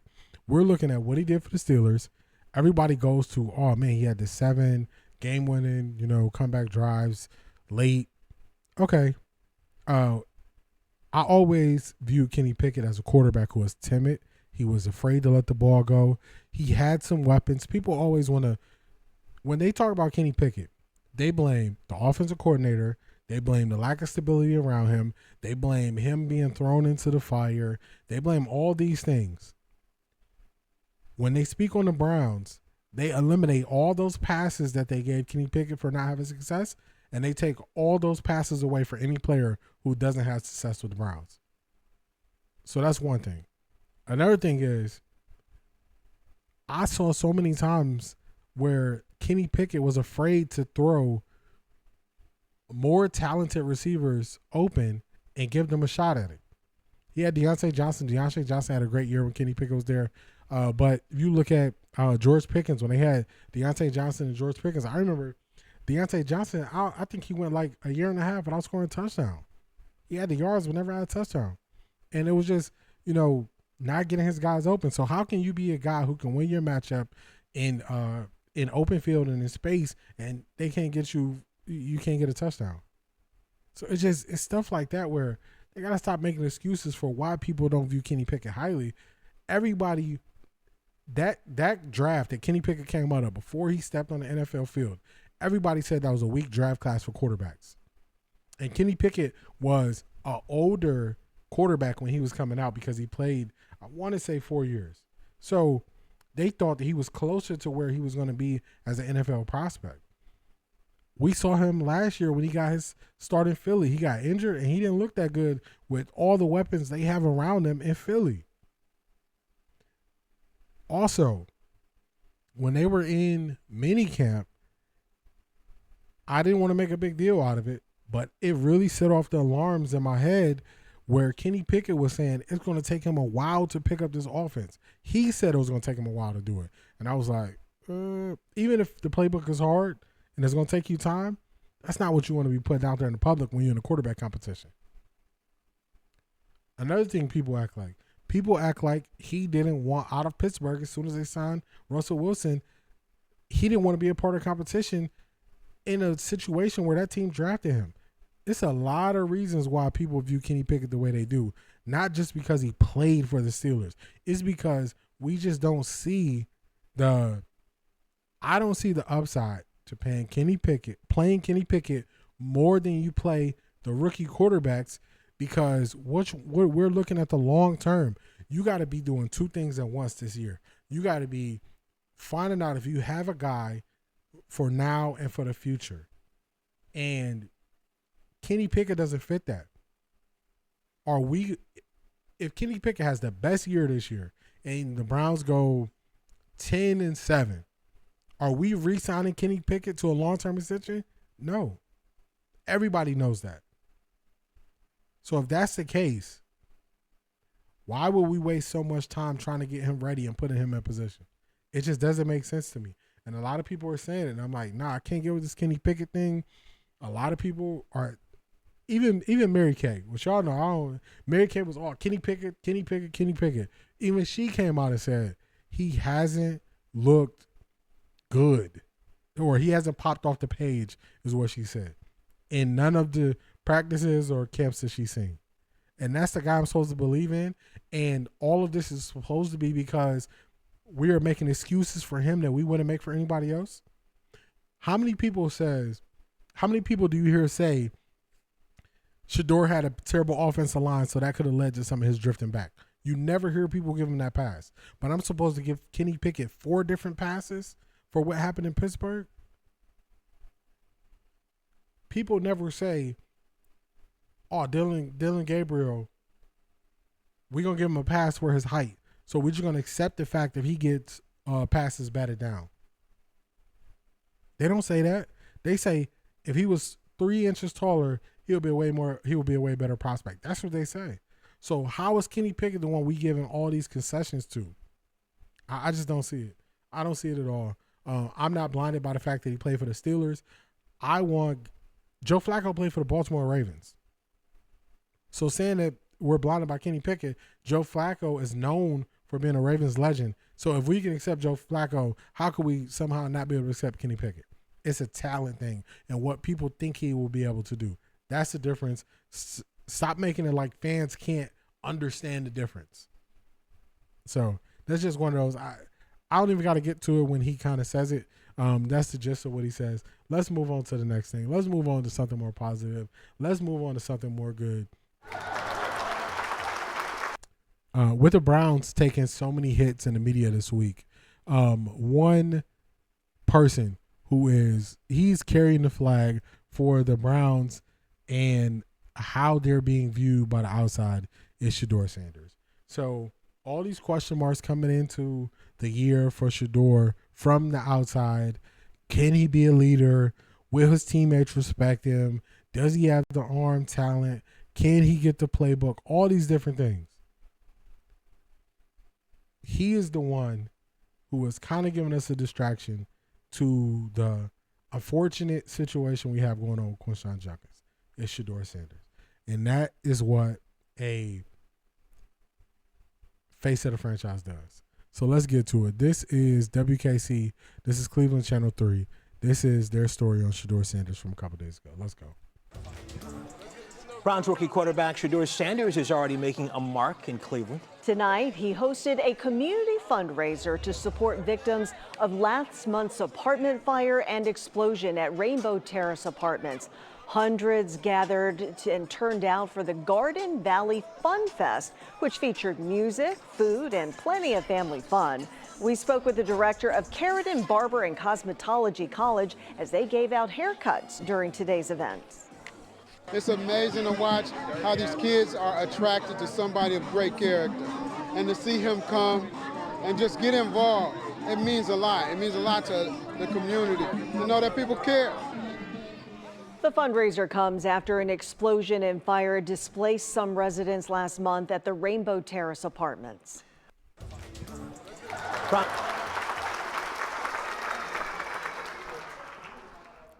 We got to clap it up for sure. That's my quarterback right there.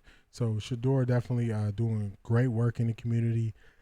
So you remember I was going in on all these national people who were saying, oh, Shedeur doing this stuff because he's trying to have positive PR.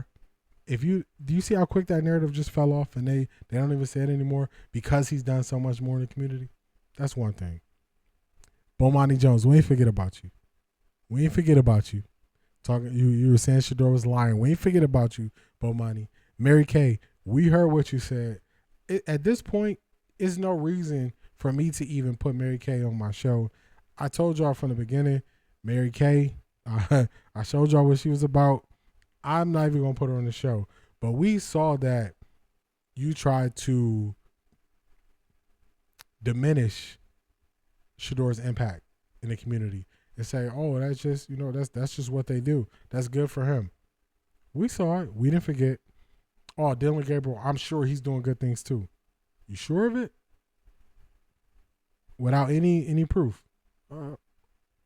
Okay. All right. Couple things I want to say about this. So when I first saw Shedeur post, he posted on his IG that he was going to be going to Garden Valley. And I showed it to my girl. I'm like, Shedeur going to the trenches. Now, I'm not saying that as a person on the outside. I'm saying that somebody who grew up in Cleveland, grew up on the east side. My dad actually, for a time of his childhood, lived in the old Garden Valley. So this is not somebody just speaking on, they don't know what they're talking about. Shedeur, in another interview I think he did with Cam Justice, he's going to say people told him not to go there because it's the hood. It's the hood. So that's one thing that you definitely got to clap it up for Shedeur for him saying, you know what, this impacted me so much that I'm going to come here and make sure I just don't send money, but I come out here, I touch the people, I make a impact on these kids because hope is for kids, and he's giving those kids hope. And he put together a great event for them. That's one thing. Next thing. These kids are never going to forget the time that they met Shedeur Sanders. Regardless of what Shedeur Sanders' career turns out to be, regardless of what he does as an NFL quarterback, these kids are never going to forget this moment that he was there with them. They're never going to forget the moment that when they were, he's throwing them passes. They're never going to forget that. I'll tell y'all a story. So I'm one of those people. I remember a lot of stuff from my childhood. I remember things vividly from my childhood that I can just recall back in my memory.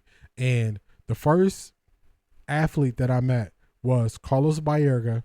He was, I believe he played shortstop or third base, one of those two. He was in the infield. I know he wasn't first base. I think he was shortstop or second base, one of those two. I can't remember. But Carlos Baerga, I met him. We took a field trip to at the time it was the Cleveland Indians, where they used to play. And he actually signed a baseball. He signed one for everybody. And I got a baseball and it was in glass. I ended up losing it After that, I never really lost anything else in my life. I'm one of those people, I get so frustrated if I lose something. But I still remember that field trip. I still remember him signing it. I still remember him meeting him. That's when I was in elementary school. My first job I had was at Geauga Lake, when it was still Geauga Lake, before Six Flags took over. My first year, it was Geauga Lake still. When it was Six Flags, him and his family were at Six Flags. I remember meeting him again. And it just brought back all the memories that I had when I met him the first time as a young kid. And just the hope that it gave me. These kids are not going to forget that. I guarantee you, anybody who as a child has met an athlete, especially if you're in the sports, the hope that it gives you and just being able to see them in real life and interact with them, you will never forget that moment. These kids are never going to forget this moment. This was the tragic thing that happened, the fires that happened there, and all the people that got displaced. And instead of him just sending a check, he showed up to spend and give his time with them. And this should be celebrated. This should be highlighted.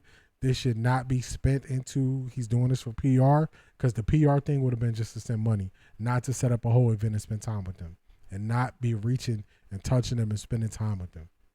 So he's bringing hope to the city, and he's not just going to the upper class. He's willing to meet with all walks of life, all kids, and give them hope and show them that, you got hope, keep pushing. So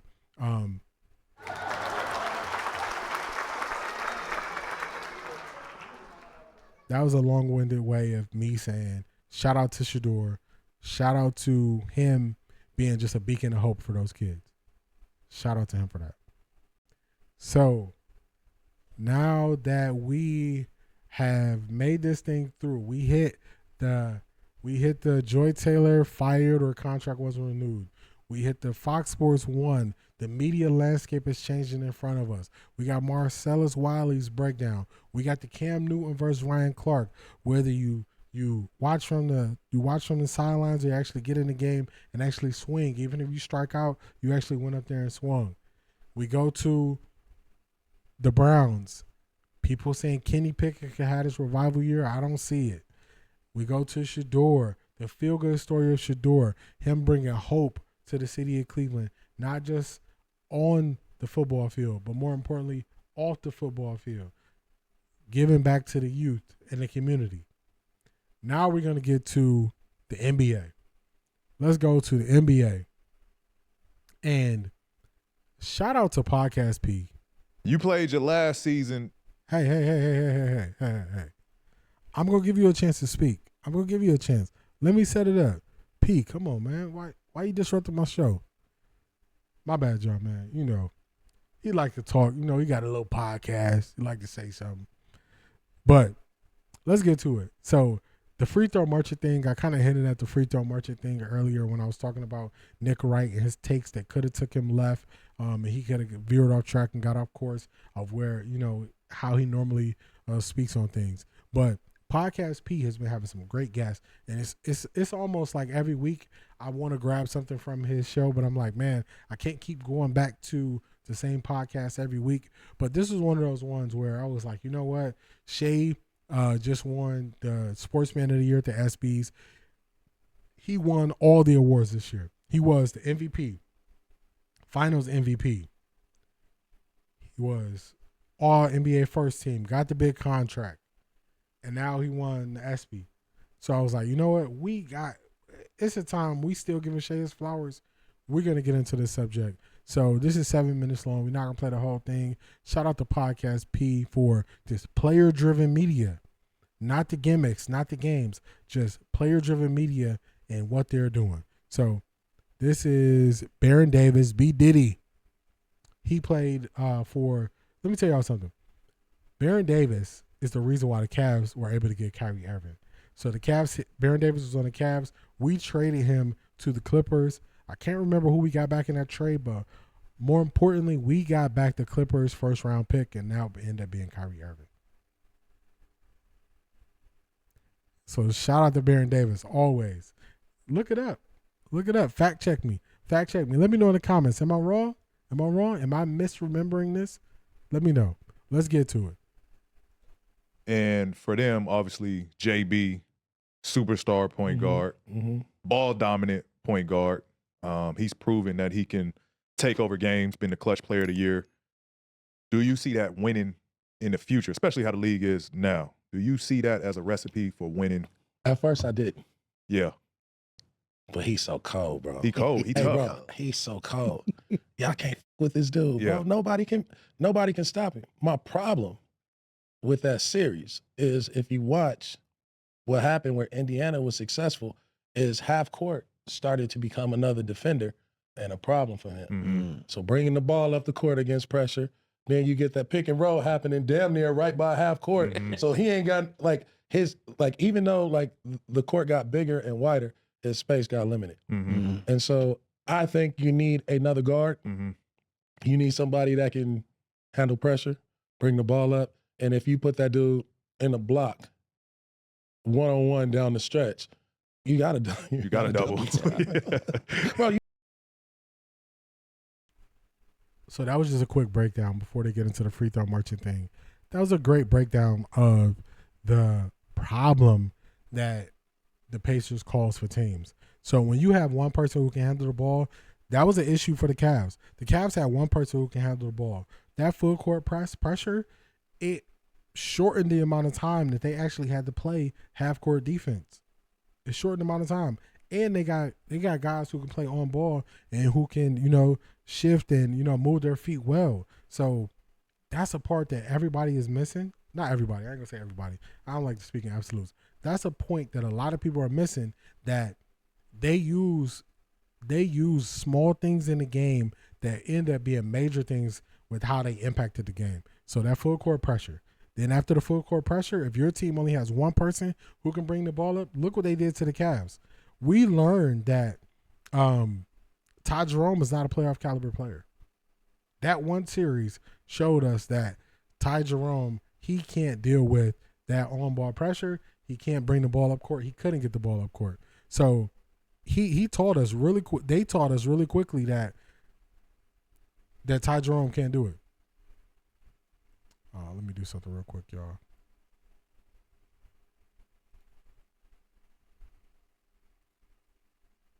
Make sure Gilbert Arenas don't start speaking on me. All right, there we go. Yeah, Ty Jerome, we saw that, boom, Ty Jerome is not a playoff caliber player. They played him out, and instead of just bringing him back, paying him more, if we face other teams, they can mimic that.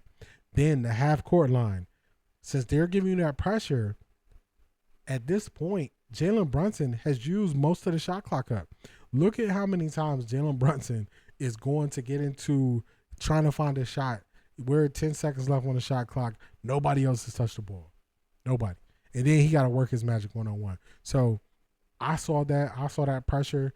The OKC Thunder, if you notice, they went from Shea bringing the ball up to Shea going to the spot he wanted to be in, and they had J-Dub bringing the ball up. Then they had Caruso bringing the ball up. So they switched it up and had different people bringing the ball up, so they weren't able to disrupt their offense in that way.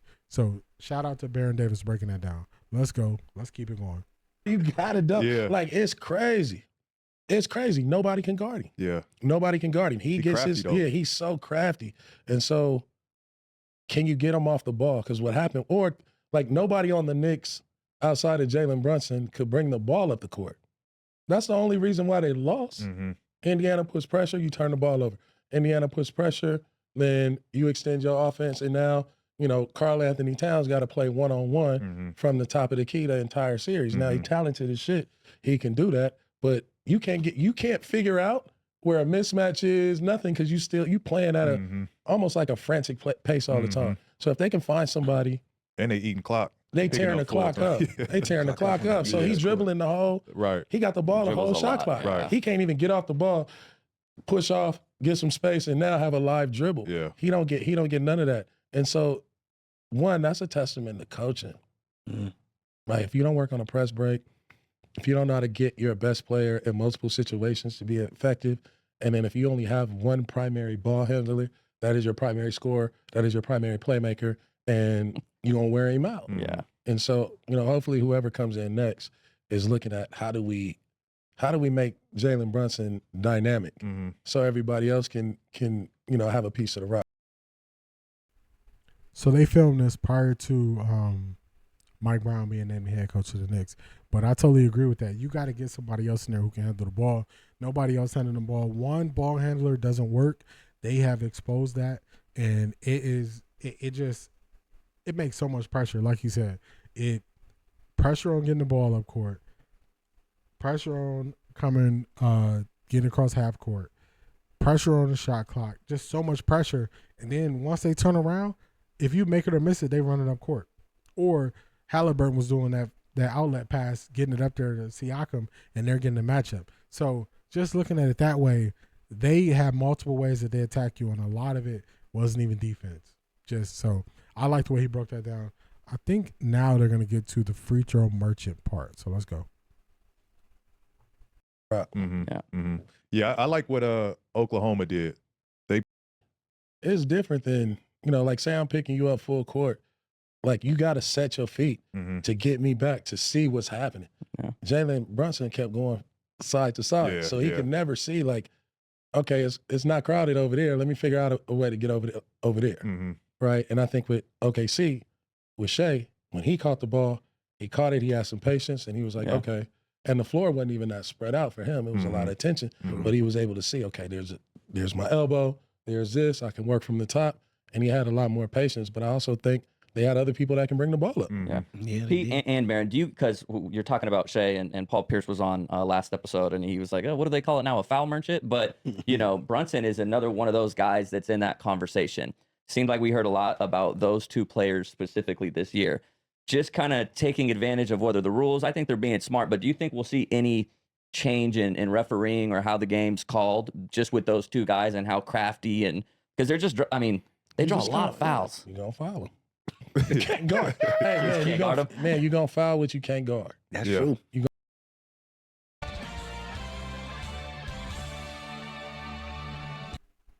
Man, simple and clean. You're going to foul what you can't guard. So everybody who's saying, oh, they're looking for fouls, yeah, they're looking for fouls because they know you can't guard them. So you're reaching. It was like, I kept telling people versus Minnesota, I was like, they fouling Shea so much, and they talk about, oh, free throw merchant. I'm like, all of these are fouls. Why are y'all saying that he's not getting fouled or he's seeking out the fouls? Why wouldn't you? You put your best defender on me. I know I can foul your best. I can get your best defender in foul trouble in the first quarter. You think I'm not doing that? At some point, people complain about the strategies that people use. Gilbert Arenas talked about this, that he didn't like the fact that towards the end of the quarter, they would take out the attackers on offense on certain teams because that's when you can get the easy buckets on free throws. So it's a strategy to this. So people don't like the strategy because they don't know how to stop the strategy. They don't know how to defend it. But we can't just change the rules every year because guys are loose and they fouling guys. They got to stop fouling them. It went to a point where I remember in Minnesota, it got to the point they were just pushing Shea because they were so mad that he was getting foul calls, but they were fouling him.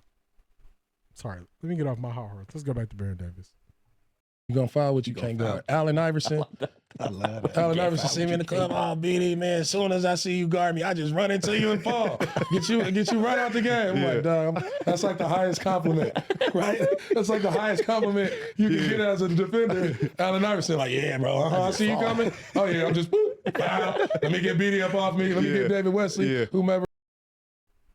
So you hear he's talking about Allen Iverson. He was a better defender than a guy behind him who would defend him if he was out the game. So he would draw the fouls on Baron Davis so he could get David Wesley to be able to guard him. That was back in the Charlotte Hornets days. So it's strategy in that. It's strategy in that. So the only way to overcome that is to not foul. Don't foul. How is it other defenders who never foul out the game, and then you got guys like Karl Anthony Towns who are always fouling out the game? What's the difference? One is fouling, one is not. So people don't like the strategy of it. But I always say, I said this during the playoffs, and I said, people say who their favorite player is, but the player that's the closest to their favorite player, you would think they like too. My favorite player of all time is Scottie Pippen. Why? He was so versatile. He did it all. Who's my second favorite player? LeBron James. Why? So versatile. Did it all. See, similar vein. They could play multiple positions, all these things. If your favorite player was Michael Jordan, your next favorite player is Kobe Bryant, whichever order you want it. How do you not like Shea's game? When you see Shea in the post, it's almost like he's emulating them too.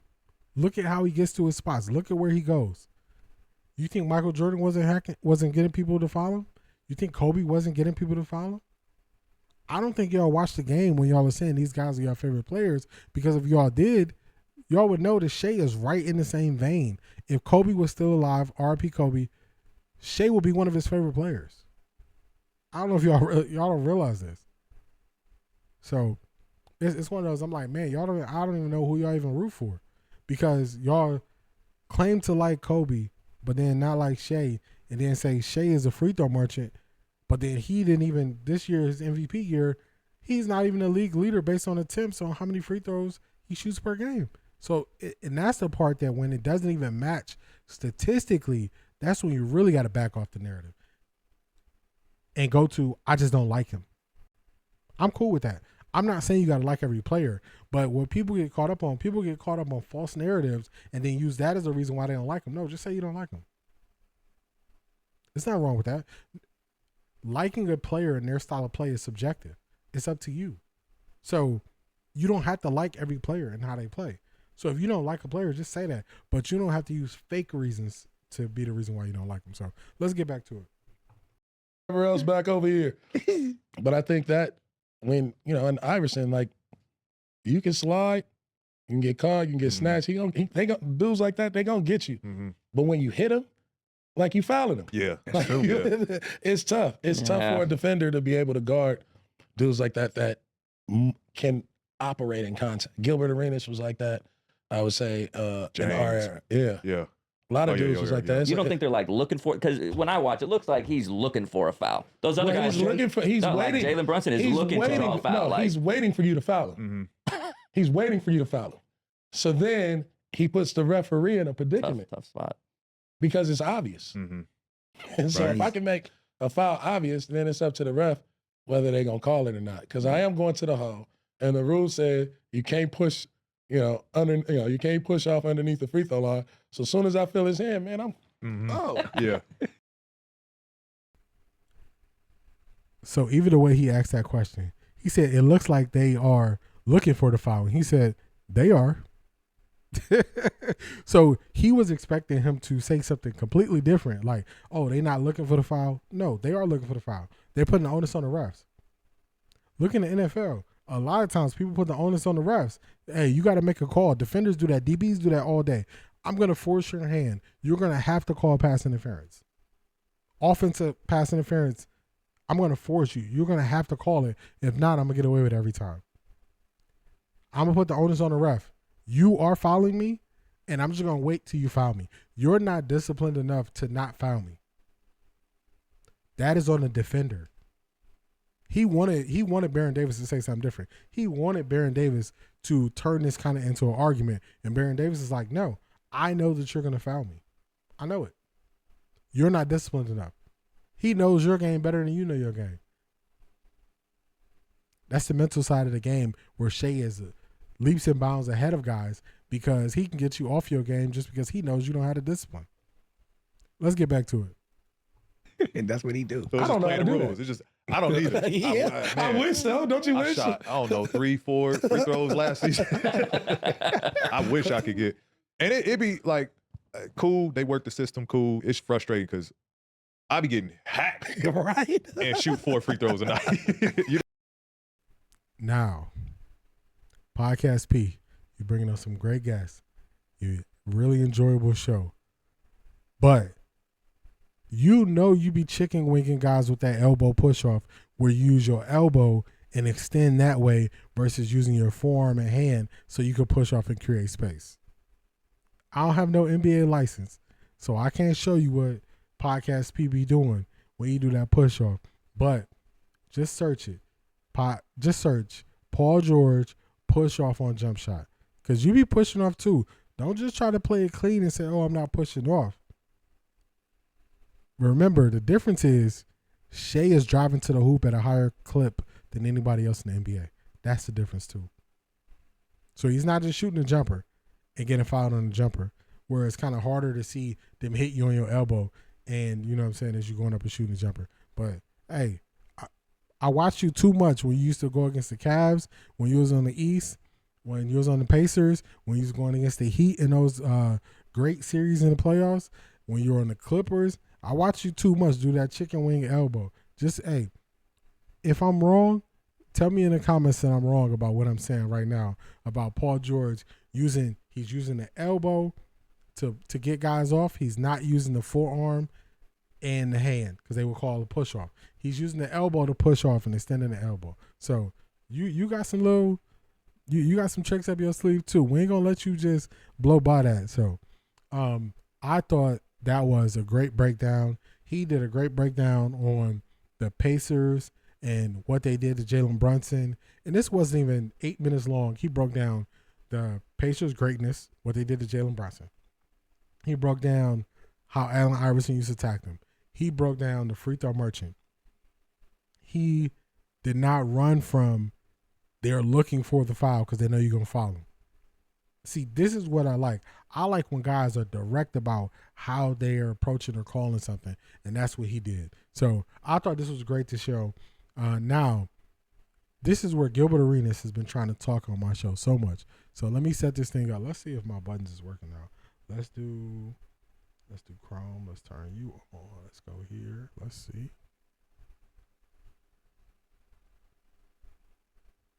All right, my buttons. It ain't working how I want it to work. That's okay. All right, let's turn you on. Let's get to we don't need. So I'm saying, do you think they will Pause it. totally regret it? Yeah. Gil, you're always trying to talk. Calm down. Hey, you gonna be on the show. You're gonna be on the show. All right, so we are working on. This is my most viral TikTok.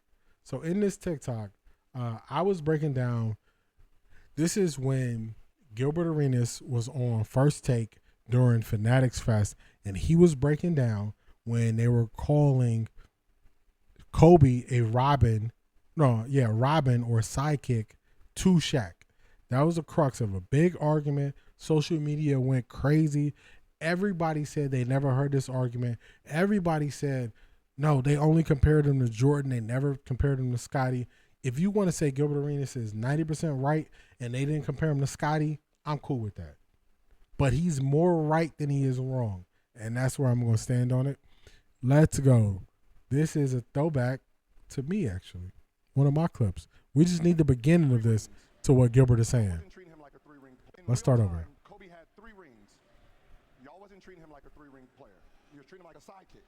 He was considered a sidekick. He was considered a Robin. He was considered. Okay, so you heard that. He was considered a sidekick. He was considered a Robin with 3 rings. That's the start of it. That's the crux of what he's saying. And you had people going crazy over that take, which I couldn't understand it. I didn't know why people were going crazy. The internet is forever, y'all. The internet is forever. The internet is also undefeated. Always remember that. If I say who's undefeated, always remember the internet. This is Gil's Arena this week. Yes. Yeah, like not giving it to Steph. Yes.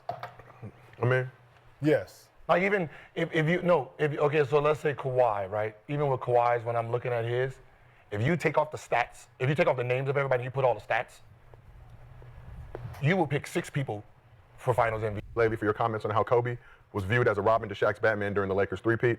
You pointed out that this wasn't your opinion, but the narrative from the media and others during that time period. You've had to defend your Kobe-ness repeatedly.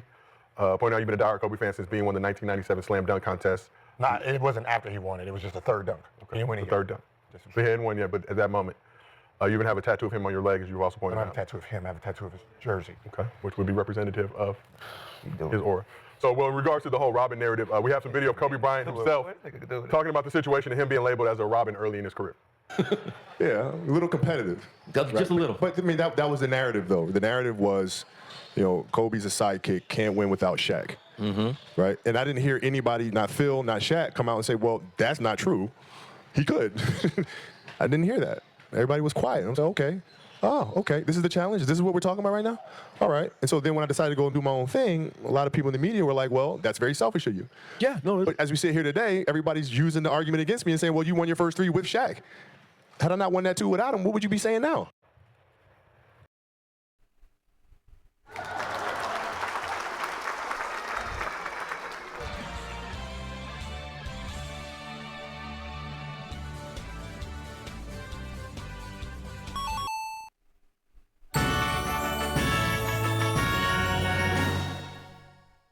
So I'm hitting y'all with every winning sound effect I have because I was fighting for my life. This was me, y'all. Fighting for my life. That was me in the comment section of that viral video I had on TikTok of me explaining that the media was viewing Kobe as a sidekick. And everybody with their short memories misremember what the media was saying. So, you know how I know how Gilbert is. Gilbert's not taking an L when he know that he is when he's right. So Kobe broke it down. So Kobe said it in his own words. The media said he couldn't win without Shaq. The media called him a sidekick. Then he said, okay, if that's the rules, that's the game y'all playing, I'm going to go do it on my own. He went and did it on his own and won those other 2. And then they called him selfish for doing it on his own. So all the people, when Nick Young was crashing out on the show, saying, I don't got to believe y'all, and he didn't know what was going on, when everybody was saying that the media didn't do this, Stephen A was in the media. Stephen A didn't argue with him. Nobody else. Remember I said, how come nobody else in the media is coming out saying Gilbert is wrong? Because Kobe fans were mad at the wrong people. Kobe fans, y'all win at Gilbert Arenas like he created the narrative. Y'all should be mad at the media for playing with Kobe's career. Kobe should have more than 1 MVP. That's who y'all should be mad at. Y'all are mad at the wrong people. Why y'all not mad at the media? Why y'all not saying Kobe should have more accolades? He should have had more MVPs. I said it a couple weeks ago. Kobe should have at least 3 MVPs. Y'all are mad at y'all anger is misdirected or misguided anger. The anger should be going at the media, not the people who are calling out the media for what they created and what they started. Let's play this. Let's see if the 2 people who was fighting Gilbert Arenas tooth and nail about this statement, let's see if they can take it on the chin and say, you know what? You're right. Kobe just said it. I was wrong. Let's see how they respond. Are we on a crisis tour? Like, are we about to lose our jobs? Like, tell me. Damn, we gotta clear this shit up. Like, tired of this shit, man. Yeah. Fuck. Tell the people. You tired of being wrong. So this is what I tell y'all. When people crash out and they don't know no better and they just keep fighting that same narrative and then you bring them, you see, if they wouldn't have went so hard at Gilbert Arenas, he would have never pulled this type of receipt. But they went so hard at him. Social media went so hard at him. The comments went so hard at him. Excuse me. Everybody went so hard at him, and he said, you know what? I'm going to pull your card. Now, Nick Young, remember, Nick Young's a champion. He's the only one with a ring. You got to listen to what he say. Now he's wrong, y'all. Go at him. Why can't he just man up and say I was wrong? Why can't he just take his L? Remember I told you, any person that says they never took an L, you're looking at a liar. Everybody takes L's. L's is how you grow. Let's see. Let's see if Nick can just say, you know what, man, my bad. That's all he got to do right now. Let's see if he can do it. People you love, man. Let's go. Shit. It's not me. I'm just saying when, I think I said the same exact thing. Like, it seems like I copied everything he said. The media did this, and then y'all pretended I did it. This is not for me. I mean, since he said it, what y'all got anything to say? He said they called him a sidekick. I didn't hear him say A-B, 1B. I didn't hear him say Batman. Remember, sidekick is And you said no one ever called him a sidekick. And I think can y'all play again? What word did he use? What was the word did he use? Did he say 1B? A little competitive. Just a little. I mean, that was the narrative, though. The narrative was, Kobe's a sidekick, can't win without You can Shaq. pause it. Kobe was a sidekick and he couldn't win without Shaq. So when everybody was in their feelings, all the 47,000 people that viewed that TikTok, the thousands of comments I have on that TikTok, I think y'all owe me an apology. I think y'all need to come back and say, you know what, I was wrong. I think that y'all need to subscribe to my TikTok because y'all was wrong and y'all was fighting me on that. Y'all didn't have faith and I knew what I was talking about. Y'all didn't have faith in me. But me, like Gilbert, I was right all along. Kobe backed it up. This is who y'all was arguing for. This is who y'all was speaking for. This is who y'all was fighting for. What did he say? Y'all viewed me as a sidekick.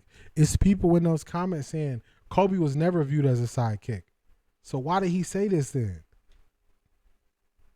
Is Kobe lying? Is Kobe misremembering what happened? Is Kobe making this up? Is this AI Kobe? Or was y'all just wrong and in y'all feelings? Y'all tell me. Tell me in the comments. Was y'all wrong and in y'all feelings? Because Kobe just proved y'all wrong.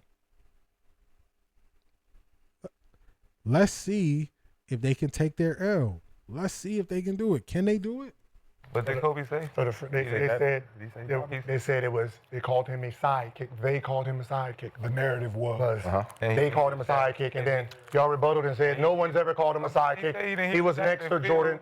Come out, and fight it, right? Yeah, but they called him a sidekick, and so when y'all jumped on me and said no one's ever said that. He was the next coming to Jordan. No one ever did that. It was Shaquille O'Neal, Shaq.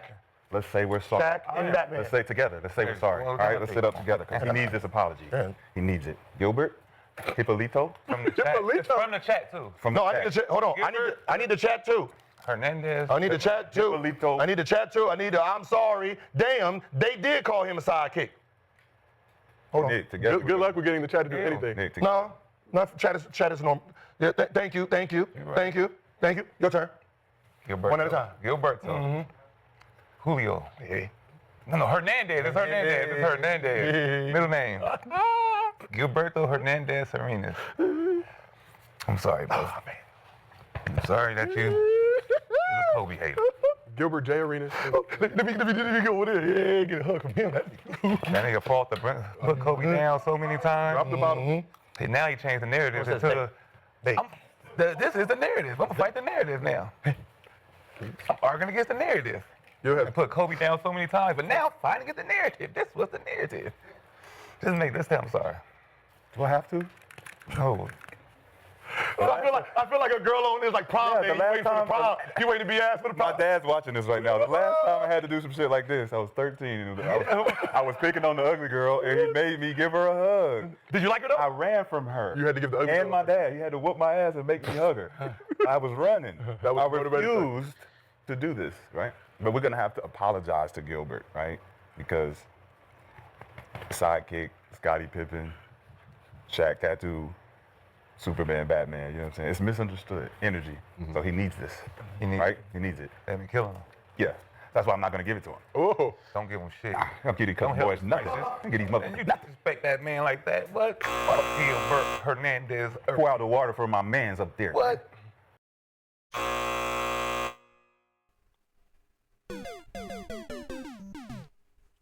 So, Nick Young eventually just said, I'm sorry, you was right. He threw in a little shot and said you was hating on Kobe, but he's arguing with the wrong people. McCants. I'm telling y'all, this is when I told y'all early in the rundown, I said, being the Skip Bayless clone, not admitting fault, eventually is going to face major backlash. And McCants is showing y'all why he's putting a ceiling on his head of how far he can go in this space, because now you have the person who he's supposedly defending saying something that goes directly against what he said. I can't listen to people. I can't listen to people long term who can't admit fault, especially when they're shown new information. The person you was arguing for, he said it. So the same way that other clip went viral, when I put this on my TikTok, I want this to go viral.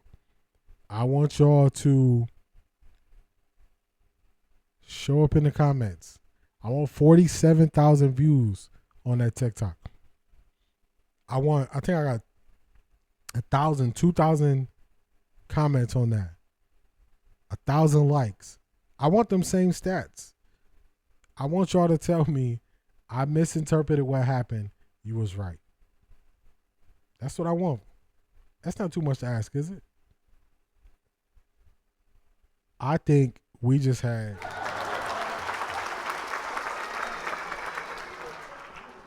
a great show. We went into some overtime. Almost 2 hours and 30 minutes long show. We're doing this new format where we have the full screen on YouTube, full screen on Twitch. We're seeing how this works out. We still gonna get the clips out. Like, comment, subscribe on YouTube. Like, comment, subscribe on Twitch. Wherever you watch it, like, comment, subscribe. Be looking for the clips coming out this week.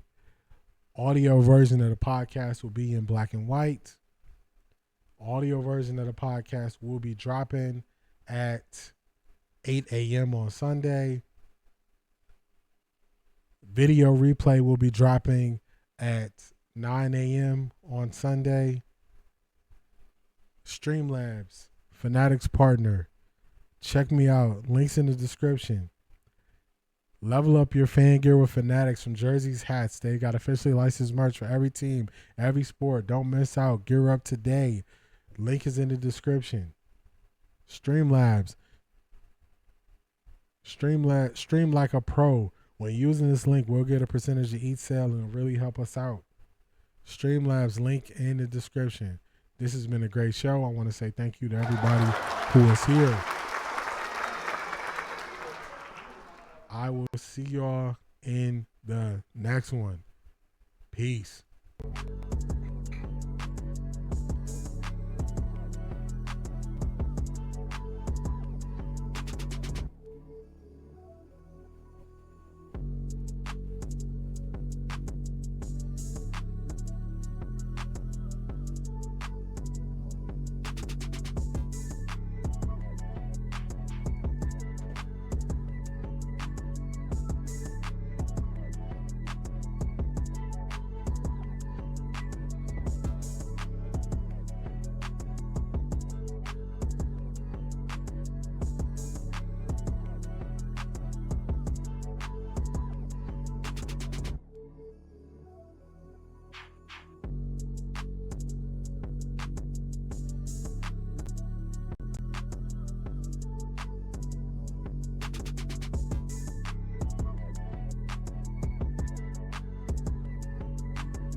Hey,